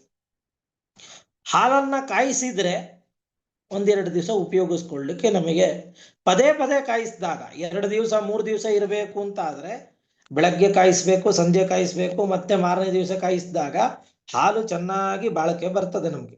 ಹಾಗೆ ಒಂದು ಜಡ ಪದಾರ್ಥಕ್ಕೆ ಇಷ್ಟಿರುವಾಗ ಆ ಮಂತ್ರ ಶಕ್ತಿಯಿಂದಾಗಿ ನಾವು ಏನನ್ನೂ ಸಾಧನ ಏನು ಬೇಕಾದ್ರೂ ಸಾಧನೆ ಮಾಡುವಂತ ವೇದ ಮಂತ್ರಗಳ ಇರುವಾಗ ಆ ವೇದ ಮಂತ್ರಗಳನ್ನ ನಾವು ಸರಿಯಾಗಿ ಆವೃತ್ತಿಯನ್ನ ಮಾಡಲಿಲ್ಲ ಅಂತಾದ್ರೆ ಅದು ನಿರ್ವೀರ್ಯ ಆಗ್ಬಿಡುತ್ತದೆ.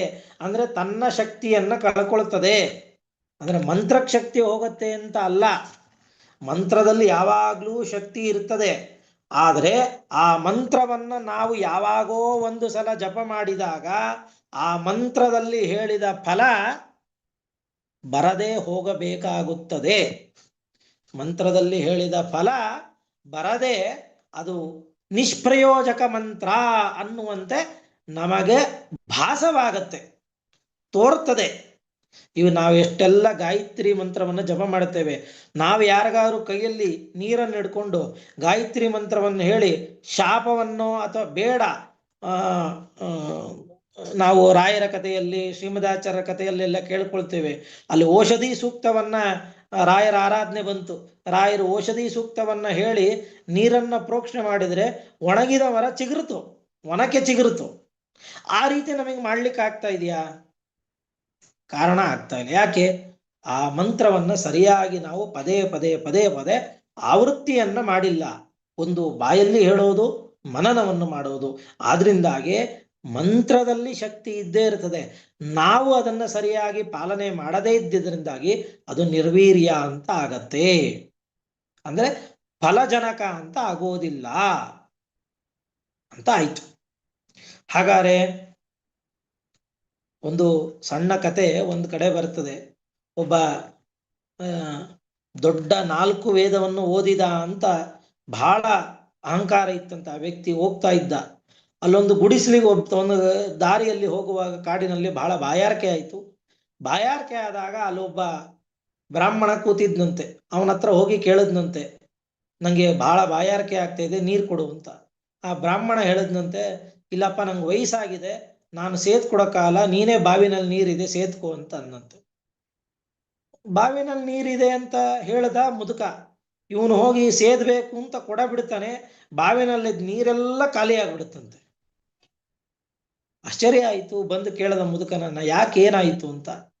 ಇಲ್ಲ, ನಾನ್ ಸೇದುವಾಗ ನೀರಿತ್ತಲ್ಲ ಅಂತ ಇವನು. ಇಲ್ಲ, ಇವಾಗ ನೀರಿಲ್ಲಲ್ಲ ಅಂತ. ಏನ್ ಮಾಡ್ಲಿ ಅಂತ.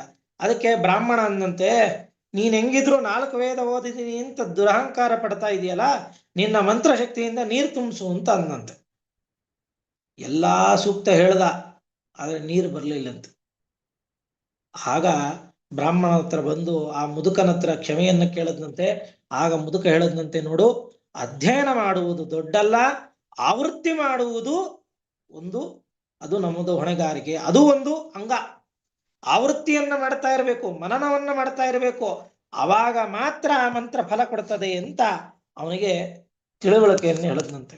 ಹೀಗೆ ಒಟ್ಟಂತೂ ಆ ಕಾಲ ಬಿಟ್ಟಿದ್ದರ ದೋಷ ಏನ್ ಬಂತು? ಯಾತಾಯಾಮ ಅಂತ ಕರಿತೀವಿ. ಅದನ್ನ ಯಾತಾಯಾಮ ಅಂತ ಕರಿತೀವಿ. ಇದನ್ನೇ ನಾವು ಉತ್ಸರ್ಜನದಲ್ಲಿ ಹೇಳುವಾಗ ಸಂಕಲ್ಪದಲ್ಲಿ ನಾವು ಈ ಮಾತನ್ನ ಹೇಳ್ತೇವೆ. ಏನಂತಾರ?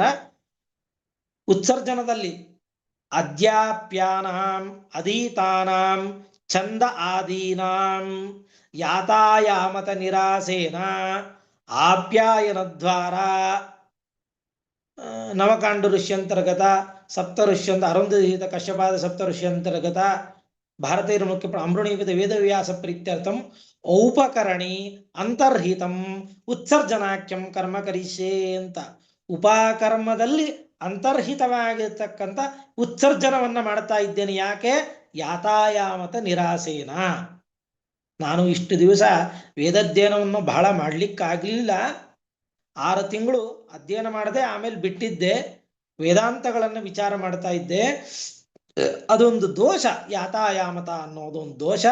ಅದನ್ನ ಪರಿಹಾರವನ್ನ ಮಾಡ್ಕೊಳ್ಳಿಕ್ಕೋಸ್ಕರ ಈ ಔಪಕರಣದಲ್ಲಿ ಅಂತರ್ಹಿತವಾಗಿರ್ತಕ್ಕಂಥ ಉತ್ಸರ್ಜನವನ್ನು ಮಾಡ್ಕೊಳ್ತೇನೆ ಅಂತಕ್ಕಂಥದ್ದನ್ನ ಉತ್ಸರ್ಜನದಲ್ಲಿ ನಾವು ಹೇಳುವಂತ ಒಂದು ಸಂಕಲ್ಪ.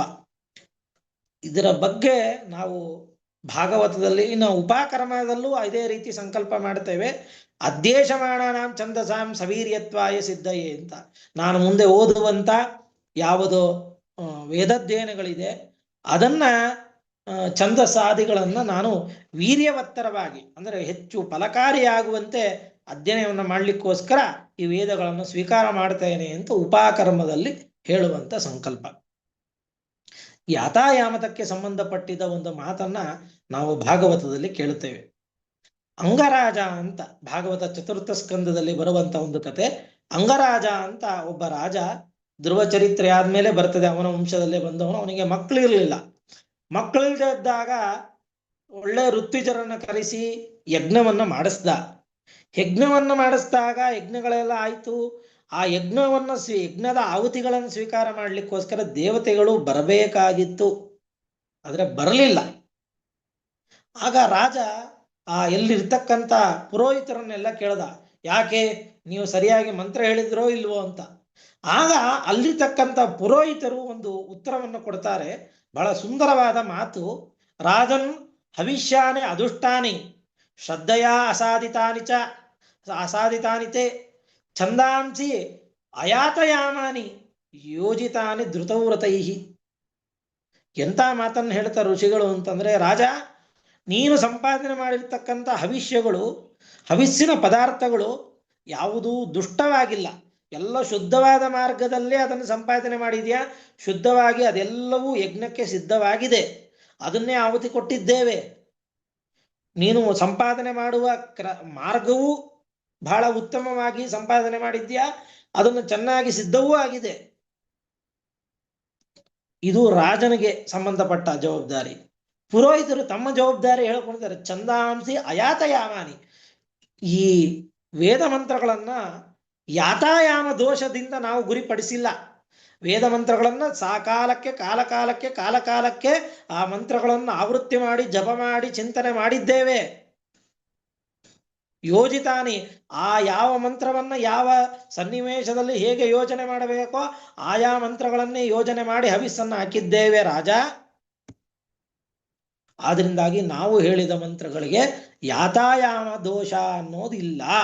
ಅಯಾತಯಾಮಾನಿ ಅನ್ನೋದು ವೇದಗಳನ್ನು ಚೆನ್ನಾಗಿ ನಾನು ಅಧ್ಯಯನ ಮಾಡಿದ್ದೇನೆ ರಾಜ ಅಂತ ಅಲ್ಲಿರ್ತಕ್ಕಂಥ ಪುರೋಹಿತ ವರ್ಗ ರಾಜನಿಗೆ ಹೇಳುತ್ತದೆ. ಅದು ಆಮೇಲೆ ಕತೆ ಮುಂದೆ ಹೇಳಿಕೊಂಡು ಹೋಗ್ತದೆ, ಅದು ಬೇರೆ.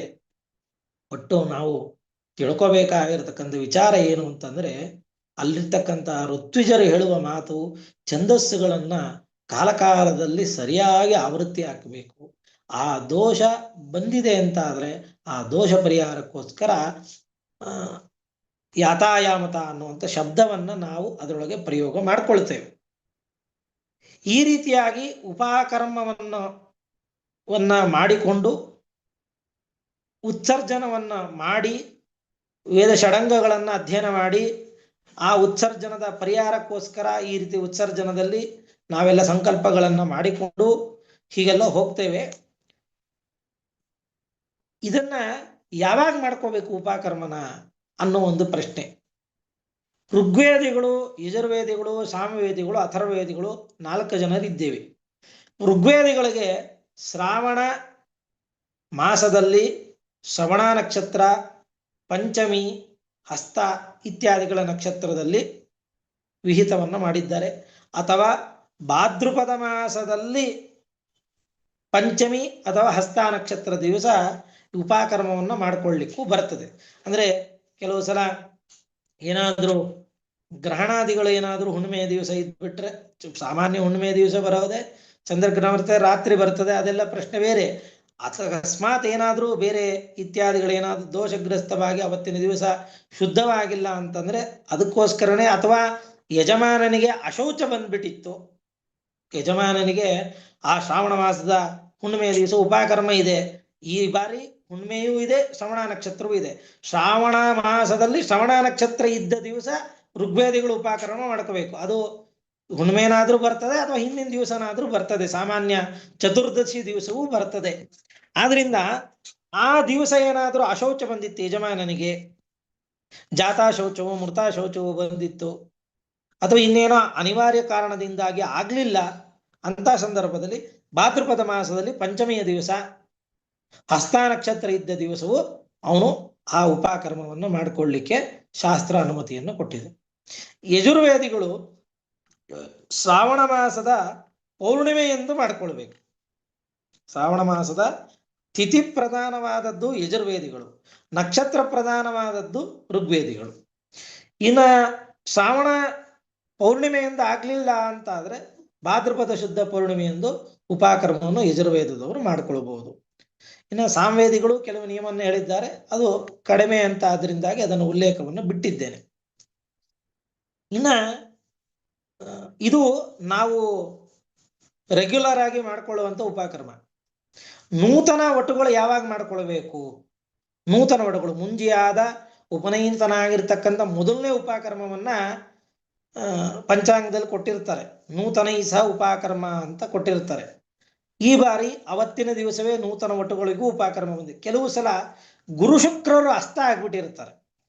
ಗುರು ಶುಕ್ರರು ಅಸ್ತ ಏನಾದರೂ ಆಗಿದ್ರೆ ಆ ದಿವಸ ಆ ನಮಗೆ ವಿಹಿತವಾದ ಯಾವ ದಿವಸದಲ್ಲಿ ಉಪಕರ್ಮ ಇದೆಯೋ ಅದನ್ನು ಬಿಟ್ಟು ನೂತನ ಒಟ್ಟುಗಳಿಗೆ ಬೇರೆ ಉಪಕರ್ಮದ ದಿವಸವನ್ನೇ ಗೊತ್ತು ಮಾಡಿಕೊಟ್ಟಿರ್ತಾರೆ.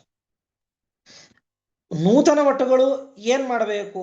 ನಾವೇನ್ ಮಾಡ್ತೀವಿ ಉಪಕರ್ಮದ ದಿವಸ ಅಂದ್ರೆ, ಉಪಕರ್ಮ ಉತ್ಸರ್ಜನ ಆದ್ಮೇಲೆ ಉತ್ಸೃಷ್ಟ ವೈ ವೇದಾಹ, ವೇದಗಳನ್ನು ಉತ್ಸರ್ಜನ ಮಾಡ್ತಾ ಇದ್ದೇವೆ ಅಂತ ಋಷಿಗಳ ಪಾದಕ್ಕೆ ಸಮರ್ಪಣೆ ಮಾಡ್ತೇವೆ. ಆಮೇಲೆ ವೇದವನ್ನು ಉಪಕರ್ಮ ಆದ ಮೇಲೆ ಉಪಕೃತ ವೈ ವೇದಾಹ ಅಂತ ವೇದಗಳಿಂದ ಉಪಕೃತರಾಗಿದ್ದೇವೆ ಅಂತ ಸ್ವೀಕಾರ ಮಾಡ್ತೇವೆ. ಈ ರೀತಿಯಾಗಿ ನೂತನ ಒಟ್ಟುಗಳು ಉತ್ಸೃಷ್ಟ ವೈ ವೇದಾಹ ಇಲ್ಲೇ ಇಲ್ಲ, ಅವ್ರಿಗೆ ಉಪಕೃತ ವೈ ವೇದಾಹ ಅಂತ ಹೇಳಿ ಮುಂದೆ ಸಿದ್ಧ ಮಾಡಿಕೊಳ್ಳೋದನ್ನ ಪೂರ್ವಭಾವಿಯಾಗಿ ಹೇಳುವಂಥದ್ದು. ಈ ರೀತಿಯಾಗಿ ಒಟ್ಟುಗಳಿಗೆ ನೂತನ ಒಟ್ಟುಗಳು ಆ ಸಂದರ್ಭದಲ್ಲಿ ಬ್ರಹ್ಮಚಾರಿಗಳು ಎಲ್ಲರೂ ಮಾಡಲೇಬೇಕು. ಆ ದಂಡ, ಮೌಂಜಿ, ಆಮೇಲೆ ಆ ಹಳದಿ ವಸ್ತ್ರ, ಕಾಷಾಯ ವಸ್ತ್ರ, ಇದನ್ನ ಉತ್ಸರ್ಜನದ ದಿವಸ, ಉಪಕರ್ಮದ ದಿವಸ ಅದನ್ನು ರಿನ್ಯೂವಲ್ ಮಾಡಿಸ್ಕೊಂಡಂಗೆ ಅದನ್ನು ಪದೇ ಪದೇ ಹೊಸದಾಗಿ ಗ್ರಹಣ ಮಾಡಬೇಕು. ನೂತನ ಅದೆಲ್ಲ ಆಗದೆ ಆದ್ರೂ ಕನಿಷ್ಠ ಉಪಕರ್ಮದ ನೂತನ ಉಪಕರ್ಮ ದಿವಸನಾದ್ರೂ ಒಟ್ಟು ಆ ದಂಡ, ಮೌಂಜಿ, ವಸ್ತ್ರ ಎಲ್ಲವನ್ನು ನೂತನವಾಗಿ ಸ್ವೀಕಾರ ಮಾಡಿ ಹಳೆಯದನ್ನ ತ್ಯಾಗ ಮಾಡು. ಇಷ್ಟು ಕ್ರಮಗಳನ್ನ ಹೇಳಿದ್ದಾರೆ. ಇದನ್ನ ಹೇಗ್ ಮಾಡಬೇಕು ಅನ್ನೋದನ್ನ ಇನ್ನೊಂದು ಅಂಶ. ಉಪಕರ್ಮ ಉತ್ಸರ್ಜನದ ದಿವಸ ಋಗ್ವೇದಿಗಳಾದ್ರೆ ಸಪ್ತ ಋಷಿಗಳನ್ನ, ಅರುಂಧತಿ ಸಹಿತರಾಗಿರ್ತಕ್ಕಂಥ ಸಪ್ತ ಋಷಿಗಳನ್ನ, ಕಶ್ಯಪೋ ಅತ್ರಿ ಭರದ್ವಾಜ ವಿಶ್ವಾಮಿತ್ರಶ್ಚ ಗೌತಮಃ,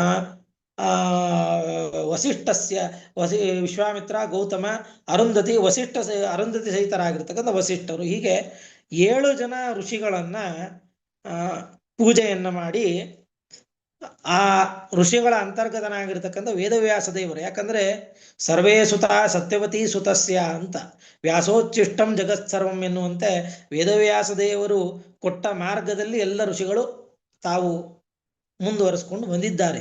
ಆದ್ರಿಂದಾಗಿ ಆ ಋಷಿಗಳ ಪೂಜೆ, ಸಪ್ತ ಋಷಿಗಳ ಪೂಜೆ, ಅರುಂಧತಿ ಸಹಿತರಾಗಿರ್ತಕ್ಕ ಸಪ್ತ ಋಷಿಗಳ ಪೂಜೆ ಋಗ್ವೇದದಲ್ಲಿದೆ. ಆ ಮಾಡಿಸುವಾಗ ಮೊದಲು ಗಣಪತಿ ಪೂಜೆ, ಉತ್ಸರ್ಜನದ ಕ್ರಮದಲ್ಲಿ ಅಲ್ಲಿ ಋಗ್ವೇದದ 10 ಮಂಡಲಗಳಿದೆ. 10 ಮಂಡಲಗಳ ಆದಿ ಅಂತ್ಯದ ರುಕ್ಕುಗಳನ್ನು ತೆಗೆದುಕೊಂಡು ಅಲ್ಲಿ ಆಹುತಿಗಳನ್ನು ಕೊಡ್ತಾರೆ. ಮೊದಲನೇದು ಅಗ್ನಿಮೀಳೆ ಪುರೋಹಿತಂ ಅಂತ ಆ ಮಂತ್ರ, ಅದೇ ಮಂಡಲದ ಕೊನೆಯ ಮಂತ್ರವನ್ನು ತೆಗೆದುಕೊಂಡು ಹೀಗೆ 10 ಮಂಡಗಳು 10 × 2 20 ಮಂತ್ರಗಳಿಂದಾಗಿ ಆಹುತಿಗಳನ್ನು ಕೊಡುವಂತಹದ್ದು ಋಗ್ವೇದದಲ್ಲಿ ಉತ್ಸರ್ಜನದಲ್ಲಿ. ಉಪಕ್ರಮದಲ್ಲೂ ಹಾಗೆ ವ್ಯತ್ಯಾಸ, ದ್ರವ್ಯ ವ್ಯತ್ಯಾಸ, ಚರು ಮತ್ತೆ ಬೇರೆ ಅಂತ ಇದು ಋಗ್ವೇದದಲ್ಲಿ. ಇದರ ಮಧ್ಯದಲ್ಲಿ ಯಜುರ್ವೇದದಲ್ಲಾದ್ರೆ ನವಕಾಂಡ ಋಷಿಗಳು ಅಂತ 9 ಜನ ಋಷಿಗಳನ್ನು, ಸರಸ್ವತಿ ಇತ್ಯಾದಿ ಋಷಿಗಳನ್ನೆಲ್ಲ ನವಕಾಂಡ ಋಷಿಗಳು ಅಂತ ಕರೀತಾರೆ. ಅಗ್ನಿಕಾಂಡ ಋಷಿ ಇತ್ಯಾದಿ 9 ಜನ ಋಷಿಗಳನ್ನ ಯಜುರ್ವೇದದಲ್ಲಿ ಆಹ್ವಾನ ಮಾಡಿ ಅವರ ಅಂತರ್ಗತನಾಗಿರ್ತಕ್ಕಂಥ ವೇದವ್ಯಾಸ ದೇವರನ್ನ ಪೂಜೆ ಮಾಡೋದು. ಅಲ್ಲಿ ಯಜುರ್ವೇದದಲ್ಲಿ 4 ವೇದಗಳ ಆಹುತಿ ಇರ್ತದೆ. 4 ವೇದಗಳ ಆಹುತಿ, ಚತುರ್ವೇದ ಆಹುತಿಯನ್ನು ಕೊಡ್ತಾರೆ. ಉತ್ಸರ್ಜನದಲ್ಲಿ, ಉಪಕ್ರಮದಲ್ಲೂ ಹಾಗೆ. ಉಪಕ್ರಮದಲ್ಲಿ ಒಂದು ವೈಶಿಷ್ಟ್ಯ ಏನು ಅಂತಂದ್ರೆ, ಉಪಕ್ರಮದಲ್ಲಿ ವಿರಜಾ ಹೋಮ ಅಂತ ಇರ್ತದೆ. ಅದೊಂದು ವೈಶಿಷ್ಟ್ಯಪೂರ್ಣ. ತಿಲ ಮತ್ತೆ ಅಕ್ಕಿ ಹಿಟ್ಟನ್ನು ಸೇರಿಸಿ ಆಹುತಿಯನ್ನು ಕೊಡ್ತಕ್ಕಂಥದ್ದು ವಿರಜಾ ಹೋಮ ಅಂತ. ಅದನ್ನ ಮಾಡುವಂತ ಕ್ರಮವೂ ಇದೆ ಯಜುರ್ವೇದದಲ್ಲಿ. ಇದೆಲ್ಲ ಯಾಕೆ ಹೇಳ್ತಾ ಇದ್ದೇವೆ ಅಂದ್ರೆ, ಅಲ್ಲಿ ಏನೋ ಮಾಡ್ತಾರೆ, ನಾವು ಸುಮ್ಮನೆ ನೋಡ್ತಾ ಇರ್ಬೋದು, ಸುಮ್ಮನೆ ನಮ್ಗೆ ಸಂಬಂಧ ಇಲ್ಲ ಅಂತ ಕೂತ್ಕೋಬಾರದು. ಇದು ಪ್ರತಿಯೊಬ್ಬನ ಕರ್ತವ್ಯ ಅನ್ಲಿಕ್ಕೋಸ್ಕರ ಈ ಚಾನಲ್ ಮುಖಾಂತರವಾಗಿ ಎಲ್ಲರಿಗೂ ಜ್ಞಾನದ ಪ್ರಸಾರವನ್ನ ಮಾಡಿಸ್ತಾ ಇದ್ದಾರೆ. ಅದರಿಂದಾಗಿ ನಮಗೆ ಎಷ್ಟಾಗ್ತದೋ ಅಲ್ಲಿರ್ತಕ್ಕಂಥ ವಿಚಾರಗಳನ್ನ ತಿಳ್ಕೋಬೇಕು. ತಿಳ್ಕೊಂಡಾಗ ಅದು ಹೆಚ್ಚು ವಿಶೇಷ ಫಲಕಾರಿಯಾಗ್ತದೆ. ಹೀಗೆ ಉತ್ಸರ್ಜನಕ್ಕೆ ಒಂದು ಸಲ ಉತ್ಸರ್ಜನಕ್ಕೆ ಬ್ರಹ್ಮಯಜ್ಞ ಇರೋದಿಲ್ಲ. ಉತ್ಸರ್ಜನ ಆದ್ಮೇಲೆ ದಶವಿಧ ಸ್ನಾನ ಅಂತ ಒಂದು ಮಾಡಿಸ್ತಾರೆ. ಯಾಕಂದ್ರೆ ಉಪಕರ್ಮದಲ್ಲಿ ವೇದ ಸ್ವೀಕಾರ ಮಾಡ್ಬೇಕಾದ್ರೆ ಮೊದಲು ಶುದ್ಧಿ ಆಗ್ಬೇಕಲ್ಲ ನಾವು. ಅದರಿಂದ ಅದರ ಮಧ್ಯದಲ್ಲಿ ಉತ್ಸರ್ಜನ ಆದ ಮೇಲೆ ದಶವಿಧ ಸ್ನಾನ ಅಂತ ಮಾಡಿಸ್ತಾರೆ. ದಶವಿಧ ಸ್ನಾನವನ್ನು ಅದನ್ನೆಲ್ಲ ಗೋಮೂತ್ರ, ಗೋಮಯ, ಹಾಲು, ಮೊಸರು, ತುಪ್ಪ, ಕುಶೋದಕ, ಆಮೇಲೆ ಮೃತ್ತಿಕ, ದೂರ್ವ, ಭಸ್ಮ ಇತ್ಯಾದಿಗಳ ದಶವಿಧವಾದ ಸ್ನಾನವನ್ನ ಶುದ್ಧವಾಗಿ ಮಾಡಿಕೊಂಡು ಒಂದೊಂದು ಲೇಪನವನ್ನು ಮಾಡಿಕೊಂಡು ಒಂದೊಂದ್ಸಲ ಸ್ನಾನ ಮಾಡಬೇಕು. ಅಷ್ಟೆಲ್ಲ ನಮಗೆ ಸಮಯ ಆಗೋದಿಲ್ಲ. ಅಲ್ಲೇ ಇದ್ದ ಆಚಾರರು ಅದನ್ನೆಲ್ಲ ಪ್ರೋಕ್ಷಣೆಯನ್ನು ಮಾಡ್ತಾರೆ. ಮೃತ್ ಸ್ನಾನವನ್ನಂತೂ ಎಲ್ಲ ಕಡೆಗೂ ಸಾಮಾನ್ಯವಾಗಿ ಮಾಡಿಸ್ತಾರೆ. ದೂರ್ವ ಮೃತ್ ಸ್ನಾನಗಳು ಮಣ್ಣಿನ ಹಚ್ಕೊಳ್ತಕ್ಕಂಥದ್ದು ಅಂಗಾಂಗಗಳಿಗೆ. ಆಮೇಲೆ ನಮಗೆ ನದಿ ಹತ್ರ ಹೋಗಿ ಇವೆಲ್ಲ ಮಾಡ್ಕೋಬೇಕು. ನದಿಯಲ್ಲಿ ಒಂದೊಂದು ಲೇಪನ ಮಾಡಿಕೊಂಡು ಗೋಮಯ ಹಚ್ಕೋಬೇಕು, ಸ್ನಾನ ಮಾಡಬೇಕು. ಗೋಮೂತ್ರ ಹಚ್ಕೋಬೇಕು, ಸ್ನಾನ ಮಾಡಬೇಕು. ಇಷ್ಟೆಲ್ಲ ಮಾಡಬೇಕು. ಆದ್ರೆ ನಮಗೆ ಮನೆಯಲ್ಲೇ ಇದ್ದ ಒಂದು ತಂಬಿಗೆಯಲ್ಲೇ ಎಲ್ಲ ತೀರ್ಥಗಳನ್ನ, ಗಂಗಾದಿ ತೀರ್ಥಗಳನ್ನ ಸನ್ನಿಧಾನವನ್ನು ಚಿಂತನೆ ಮಾಡಿ ಅದನ್ನೇ ಪ್ರೋಕ್ಷಣೆ ಮಾಡಿಕೊಂಡ್ರು ನಮಗೆ ಸ್ನಾನ ಮಾಡಿದ ಪುಣ್ಯ ಬರ್ತದೆ. ಮಾಡಿ ಬ್ರಹ್ಮಯಜ್ಞವನ್ನು ಹೇಳಿದ್ದಾರೆ. ಅದು ಬ್ರಹ್ಮಯಜ್ಞ ಉತ್ಸರ್ಜನಕ್ಕೊಂದ್ಸಲ, ತರ್ಪಣ ಮಾತ್ರ ಸ್ನಾನಾಂಗವಾಗಿರ್ತಕ್ಕಂಥ ತರ್ಪಣ. ಉಪಕರ್ಮದಲ್ಲಿ ಒಮ್ಮೆ ಬ್ರಹ್ಮಯಜ್ಞವನ್ನು ಮಾಡಿಸ್ತಾರೆ. ಉಪಕರ್ಮದಲ್ಲೂ ಸಹಿತ ಬ್ರಹ್ಮಯಜ್ಞವನ್ನು ಮಾಡಿಸಿ ನಂತರದಲ್ಲಿ ಆ ಯಜ್ಞೋಪವೀತ ಆಹುತಿಯನ್ನು ಕೊಟ್ಟು ಯಜ್ಞೋಪವೀತವನ್ನ ನಾವು ಧಾರಣೆ ಮಾಡುವಂತಹದ್ದು ಒಂದು ಕ್ರಮ ಇದೆ. ಆದ್ರಿಂದ ಈ ದಶವಿಧ ಸ್ನಾನ ಅಂತ ಮಧ್ಯದಲ್ಲಿ ಏನ್ ಮಾಡಿಸ್ತಾರೆ, ಅದು ನಿತ್ಯವೂ ಮಾಡಿಕೊಳ್ಳುವುದ್ರೆ ತುಂಬಾ ಉತ್ತಮ. ಆಗದೆ ಇದ್ರೆ ಈ ಒಂದು ಅಧಿಕಾರ ಸಂಪಾದನೆಗೋಸ್ಕರ ಉಪಕರ್ಮದಲ್ಲಿ ಹೊಸ ವೇದಗಳನ್ನ ಸ್ವೀಕಾರ ಮಾಡಿ ಹೊರಟಿದ್ದೇವಲ್ಲ, ಅದಕ್ಕೋಸ್ಕರನಾದರೂ ಆ ವಿಧವಾಗಿರ್ತಕ್ಕಂಥ ಒಂದು ದಶವಿಧ ಸ್ನಾನವನ್ನ ನಾವು ಮಾಡಬೇಕು ಅಂತ ಈ ಒಂದು ಚಿಂತನೆಯನ್ನು ನಾವು ತಿಳ್ಕೋಬಹುದು. ಹೀಗೆ ಇಷ್ಟೆಲ್ಲ ಆಯಿತು. ನೂತನ ಒಟ್ಟುಗಳಿಗೆ ಒಂದು ಪುಣ್ಯವಾಚನ ಒಂದು ಸೇರ್ಕೊಂಡಿರುತ್ತದೆ ಎಕ್ಸ್ಟ್ರಾ, ಅವರು ಅದನ್ನು ಮಾಡಿಸ್ಕೊಳ್ತಕ್ಕಂಥದ್ದು. ಇಷ್ಟೆಲ್ಲ ತಿಳ್ಕೊಂಡ್ವಿ ಸರಿ. ನಾವು ಒಬ್ಬರೇ ಮಾಡ್ಕೊಳ್ಳೋದಲ್ಲ, ಸಮೂಹದಲ್ಲಿ ಮಾಡ್ಕೊಳ್ತಾ ಇದ್ದೇವೆ. ಅಲ್ಲಿ ಆಚಾರ ಮಾಡ್ತಾ ಇರ್ತಾರೆ, ಆಚಾರ ಏನ್ ಹೇಳ್ತಾ ಇದ್ದಾರೆ ನಮಗೆ ಗೊತ್ತಾಗೋಲ್ಲ. ನಾವು ಅಷ್ಟು ತಿಳುವಳಿಕೆ ಇಲ್ಲ, ನಾವೇನ್ ಮಾಡಬೇಕು ಅಂತ ಗೊತ್ತಾಗ್ತಾ ಇರಲ್ಲ. ಎಲ್ಲವನ್ನೂ ನಾವು ಮಾಡೋದೇ ಇಲ್ಲ. ಯಾಕಂದ್ರೆ ಅಲ್ಲಿ ಒಬ್ಬರು ಆಚಾರ ನಾವು ಪ್ರತಿನಿಧಿಯಾಗಿ ನೇಮಿಸಿರ್ತೇವೆ. ಅವರೆಲ್ಲ ಆಹುತಿಗಳನ್ನು ಕೊಟ್ಕೊಂಡು ಮಂತ್ರಗಳನ್ನ ಕೆಲವನ್ನೆಲ್ಲ ಬ್ರಹ್ಮಯಜ್ಞದಿದನ್ನೆಲ್ಲ ನಮ್ಮ ಕೈಯಿಂದ ಎಳಿಸ್ತಾ ಇರ್ತಾರಲ್ಲ, ನಾವೇನ್ ಮಾಡಬೇಕು ಅನ್ನುವಂಥ ಒಂದು ಪ್ರಶ್ನೆ ನಮ್ಮಲ್ಲಿ ಉದ್ಭವಿಸ್ತದೆ. ಅದಕ್ಕೆ ದೂರ ಕೂತಿರ್ತಕ್ಕಂಥ ನಾವು ಪ್ರತಿಯೊಬ್ಬರು ಅವರವರೇ ವೈಯಕ್ತಿಕ ಮಾಡ್ಕೋಬೇಕು. ಆದ್ರೆ ಆಗ್ಲಿಲ್ಲ, ಸಮೂಹದಲ್ಲಿ ಎಲ್ಲ ಜನರು ಸೇರಿದಾಗ ಮಾಡ್ಕೊಳ್ತಾ ಇದ್ದೇವೆ ಅಂತಂದ್ರೆ ನಾವು ಮಾಡಬೇಕಾದ ಧರ್ಮ ಏನು ಅಂತಂದ್ರೆ ಆ ದೇವರಲ್ಲಿ, ಋಷಿಗಳಲ್ಲಿ ನಾವೊಂದು ಪ್ರಾರ್ಥನೆಯನ್ನು ಮಾಡಬೇಕು. ಸ್ವಾಮಿ, ಒಂದು ಉತ್ತಮವಾಗಿರ್ತಕ್ಕಂಥ ದ್ವಿಜ ಜನ್ಮವನ್ನು ನೀವು ಕೊಟ್ಟಿದ್ದೀರಾ. ಈ ಜನ್ಮದಲ್ಲಿ ವೇದಾಧ್ಯಯನವನ್ನ ಮಾಡಿದ್ರೂ ಮನನ ಆಗಿಲ್ಲ, ಅಥವಾ ವೇದಾಧ್ಯಯನವನ್ನೇ ಮಾಡಿಲ್ಲ ಇತ್ಯಾದಿಗಳೆಲ್ಲಂತ ದೋಷಗಳು ನಮ್ಮಲ್ಲಿ ಸೇರ್ಕೊಂಡ್ಬಿಟ್ಟಿದೆ. ಆದ್ರಿಂದ ಈ ಜನ್ಮದಲ್ಲಿ ಒಮ್ಮೆಯಾದರೂ ನಮ್ಮ ಸ್ವಶಾಖೆಯನ್ನು ಅಧ್ಯಯನ ಮಾಡುವಂತ ಭಾಗ್ಯವನ್ನು ದೇವರು ಕರುಣೆ ಮಾಡಲಿ ಅಂತ ಪ್ರಾರ್ಥನೆ ಮಾಡ್ತೀವಿ. ಈಗ ನಮ್ಗೇನ್ ದೋಷ, ನಾವು ವೇದಾಧ್ಯಯನನೇ ಮಾಡಿಲ್ಲಲ್ಲ, ನಮ್ಗೆ ಯಾತಾಯಾಮ ಯಾಕೆ? ವೇದವನ್ನು ಅಧ್ಯಯನ ಮಾಡಿ ಇಷ್ಟು ದಿವಸ ಅಂತ ಬಿಟ್ಟಿದ್ರೆ ಸಮಸ್ಯೆ. ವೇದಾಧ್ಯಯನನೇ ಮಾಡಿಲ್ಲಲ್ಲ, ನಮ್ಗೆ ಯಾಕೆ ದೋಷನೇ ಬರಲ್ಲ ಅಂತಲೂ ಇಲ್ಲ. ಯಾಕಂದ್ರೆ ನಾವು ಪ್ರತಿನಿತ್ಯ ಮಾಡುವಂತ ಜಪ, ಗಾಯತ್ರಿ ಜಪ ಇರ್ಬೋದು, ಇವು ಯಾವುದೂ ಸಹಿತ ಸಕಾಲಕ್ಕೆ ಆಗೋದೇ ಇಲ್ಲ. ಕೆಲವು ಸಲ ಆ ಕಾಲಕ್ಕೆ ಆ ರೀತಿಯಲ್ಲಿ ಕ್ರಮದಲ್ಲಿ ನಾವು ಮಾಡಿರೋದಿಲ್ಲ, ಸಂಧ್ಯಾವನೆ ಸರಿಯಾಗಿ ಮಾಡಿರೋದಿಲ್ಲ, ಕಾಲಕ್ಕೆ ಸರಿಯಾಗಿ ಜಪ ಹೇಗೆ ಮಾಡಬೇಕು ಆ ರೀತಿ ಮಾಡೋದಿಲ್ಲ. ಗಾಯತ್ರಿ ಜಪವನ್ನು ಜೋರಾಗಿ ಹೇಳ್ಕೊಂಡು ಹೋಗ್ಬಿಟ್ಟಿರ್ತೇವೆ, ಸ್ವರ ಸಹಿತವಾಗಿ ಹೇಳಿರೋದಿಲ್ಲ. ಯಾವ ಕಾಲದಲ್ಲಿ ಸಂಧ್ಯಾ ಮಾಡಬೇಕು ಅದನ್ನು ಬಿಟ್ಟಿರ್ತೇವೆ. ಇದೆಲ್ಲ ಒಂದು ಯಾತಾಯಾಮ ದೋಷಗಳೇ. ಆದ್ರಿಂದಾಗ ಆ ಎಲ್ಲ ಪರಿಹಾರಕ್ಕೋಸ್ಕರ ವಿಶೇಷವಾಗಿ ಉತ್ಸರ್ಜನ ಉಪಕರ್ಮದಲ್ಲಿ ಆ ಸಪ್ತ ಋಷಿಗಳ ಅಂತರ್ಗತನಾಗಿರ್ತಕ್ಕಂಥ, ನವಕಾಂಡ ಋಷಿಗಳ ಅಂತರ್ಗತನಾಗಿರ್ತಕ್ಕಂಥ, ಭಾರತೀಯ ಮುಖ್ಯ ಪ್ರಾಣ ಅಂತರ್ಗತನಾಗಿರ್ತಕ್ಕಂಥ ಆ ವೇದವ್ಯಾಸ ದೇವರಲ್ಲಿ ವಿಶೇಷವಾಗಿ ಅವತ್ತಿನ ದಿವಸ ಹಯಗ್ರೀವ ದೇವರಲ್ಲಿ ನಾವು ಆ ದೇವರನ್ನ ಸ್ಮರಣೆಯನ್ನು ಮಾಡ್ಕೋಬೇಕು. ನಮಗೆ ಸಮಗ್ರ ವೇದಾಧ್ಯಯನವನ್ನು ಮಾಡಿಸು, ವೇದಾಂತಗಳನ್ನು ಅಧ್ಯಯನ ಮಾಡಿಸು, ಶ್ರೀಮದಾಚಾರ್ಯ ಶಾಸ್ತ್ರವನ್ನು ಅಧ್ಯಯನ ಮಾಡುವಂತ ಯೋಗ್ಯ ಒಂದು ಸದವಕಾಶವನ್ನು ಕರುಣೆ ಮಾಡಿಕೊಡು.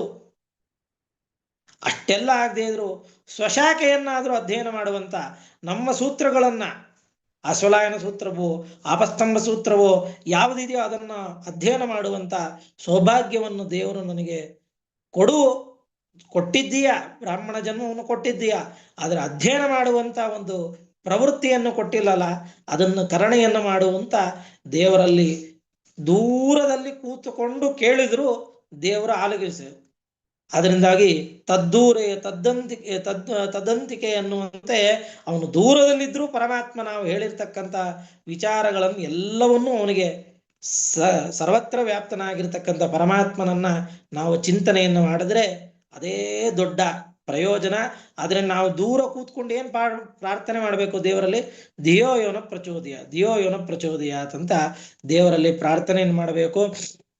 ವಿಶೇಷವಾಗಿ ಹಯಗ್ರೀವ ದೇವರು ಅವತ್ತಿನ ದಿವಸ, ಹಯಗ್ರೀವ ದೇವರು ಪ್ರಾದುರ್ಭೂತರಾದ ದಿವಸ, ಶ್ರಾವಣೇ ಜಾತ ಪೂರ್ವಂ ಹಯಶಿರ ಹರಿಹಿ ಜಗಾದ ಸಾಮವೇದಂತು ಸರ್ವಕಲ್ಮಶ ನಾಶನಂ. ಆ ಹಯಗ್ರೀವ ದೇವರು ಆ ಪೂರ್ಣಿಮೆ ದಿವಸ ಶ್ರಾವಣ ಮಾಸದ ಶ್ರವಣ ನಕ್ಷತ್ರದಲ್ಲಿ ಹಯಗ್ರೀವ ದೇವರು ತಾವು ಪ್ರಾದುರ್ಭೂತರಾಗಿ ತಾವು ಬಂದು ಸಾಮವೇದವನ್ನು ಉದ್ಧಾರ ಮಾಡಿದ್ರು ಅಂತ. ಅಂತಹ ದಿವಸ ಸ್ನಾತ್ವಾ ಸಂಪೂಜೆಯತ್ತಂತು ಶಂಖಚಕ್ರ ಗದಾಧರಂ ಅಂತ ಹಯಗ್ರೀವ ದೇವರನ್ನ ವಿಶೇಷವಾಗಿ ಉಪಾಸನೆಯನ್ನು ಮಾಡುವಂತ, ವೇದವ್ಯಾಸ ದೇವರನ್ನು ಉಪಾಸನೆ ಮಾಡುವಂತ ಅಂತ ದೊಡ್ಡ ದಿವಸದಲ್ಲಿ ನಾವೇನೋ ಕೂತ್ವಿ, ಸುಮ್ಮನೆ ಜನವಾರ ಹಾಕೊಂಡ್ವಿ, ಜನವಾರ ಹಾಕೊಳ್ಳಿಕ್ಕೋಸ್ಕರ ಉಪಕರ್ಮ ಆಯ್ತು ಹೋಯ್ತು ಅಂತ ಆಗ್ಬಾರದು. ಆ ದಿವಸ ಶ್ರದ್ಧೆಯಿಂದಾಗಿ ನಮಗೆ ಪರಮೋಪಕಾರವನ್ನು ಮಾಡಿರ್ತಕ್ಕಂಥ ಋಷಿಗಳನ್ನ ಸ್ಮರಣೆ ಮಾಡಬೇಕು. ಜನ್ಮ ಜನ್ಮಕ್ಕೂ ನಮಗೆ ಅವರ ಋಣವನ್ನು ತೀರಿಸ್ಲಿಕ್ಕೆ ಆಗೋದಿಲ್ಲ. ಯಾಕಂದ್ರೆ ಹುಟ್ಟುವಾಗಲೇ ನಮ್ಮ ಹಿಂದೆ 3 ಋಣ ಬಂದೇ ಇರ್ತದೆ, ದೇವಋಣ, ಋಷಿ ಋಣ, ಪಿತೃಋಣ ಅಂತ. ಅದರ ಋಷಿ ಋಣವನ್ನು ತೀರಿಸ್ಲಿಕ್ಕೆ ಇದೊಂದು ಸದವಕಾಶ.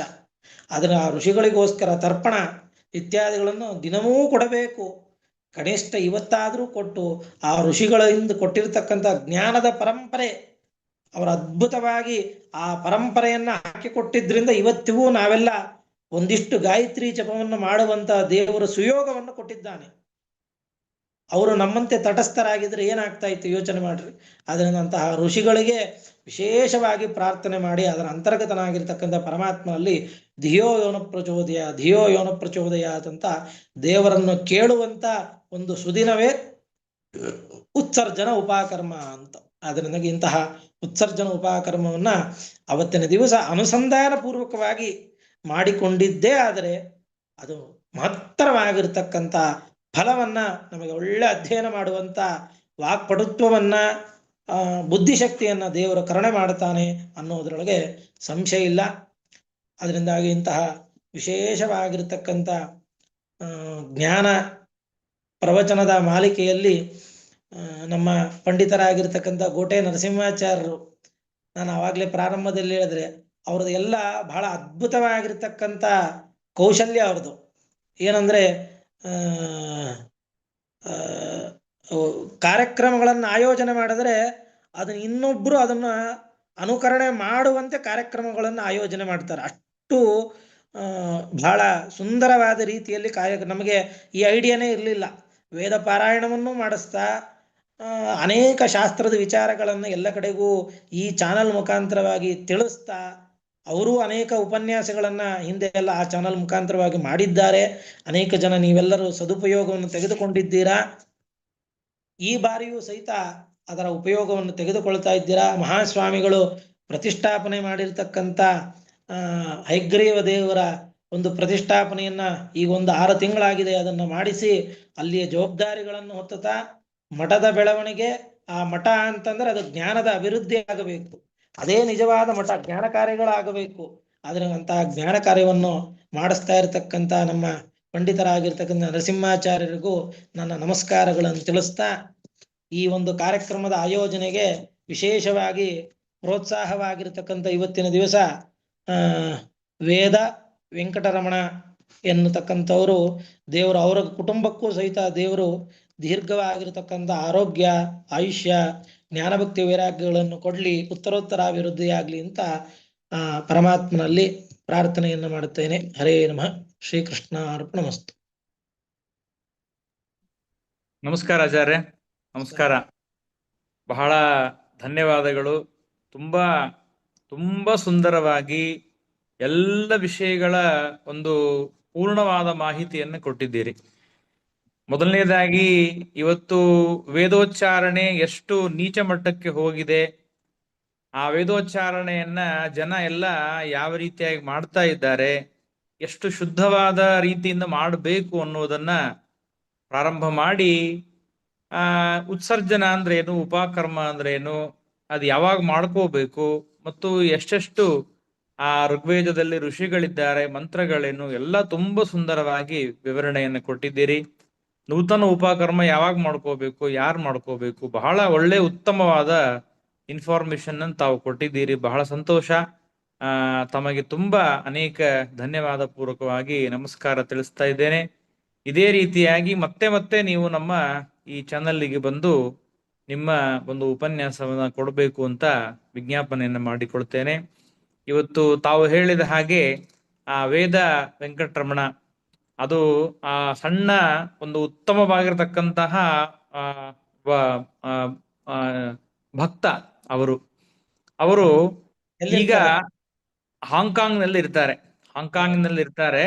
ಅವರ ಒಂದು ಹೆಸರೇ ವೇದ ಇರುವುದರಿಂದ ತಾವು ಇವತ್ತು ವೇದದ ಬಗ್ಗೆ ಹೇಳಿದ್ದು ಕೂಡ ತುಂಬಾ ಸಾರ್ಥಕವಾಗಿದೆ. ಅವರಿಗೆ ವಿಶೇಷವಾಗಿ ದೀರ್ಘವಾದ ಆಯುಷ್ಯ, ಆರೋಗ್ಯ ಮತ್ತು ವೇದ ಜ್ಞಾನ ಉತ್ತಮ ರೀತಿಯಾಗಿ ಬರಲಿ ಅಂತ ತಾವು ಆ ಭಗವಂತನಲ್ಲಿ ಪ್ರಾರ್ಥನೆಯನ್ನ ಮಾಡಿಕೊಳ್ಳಿ ಆಚಾರ್ಯ.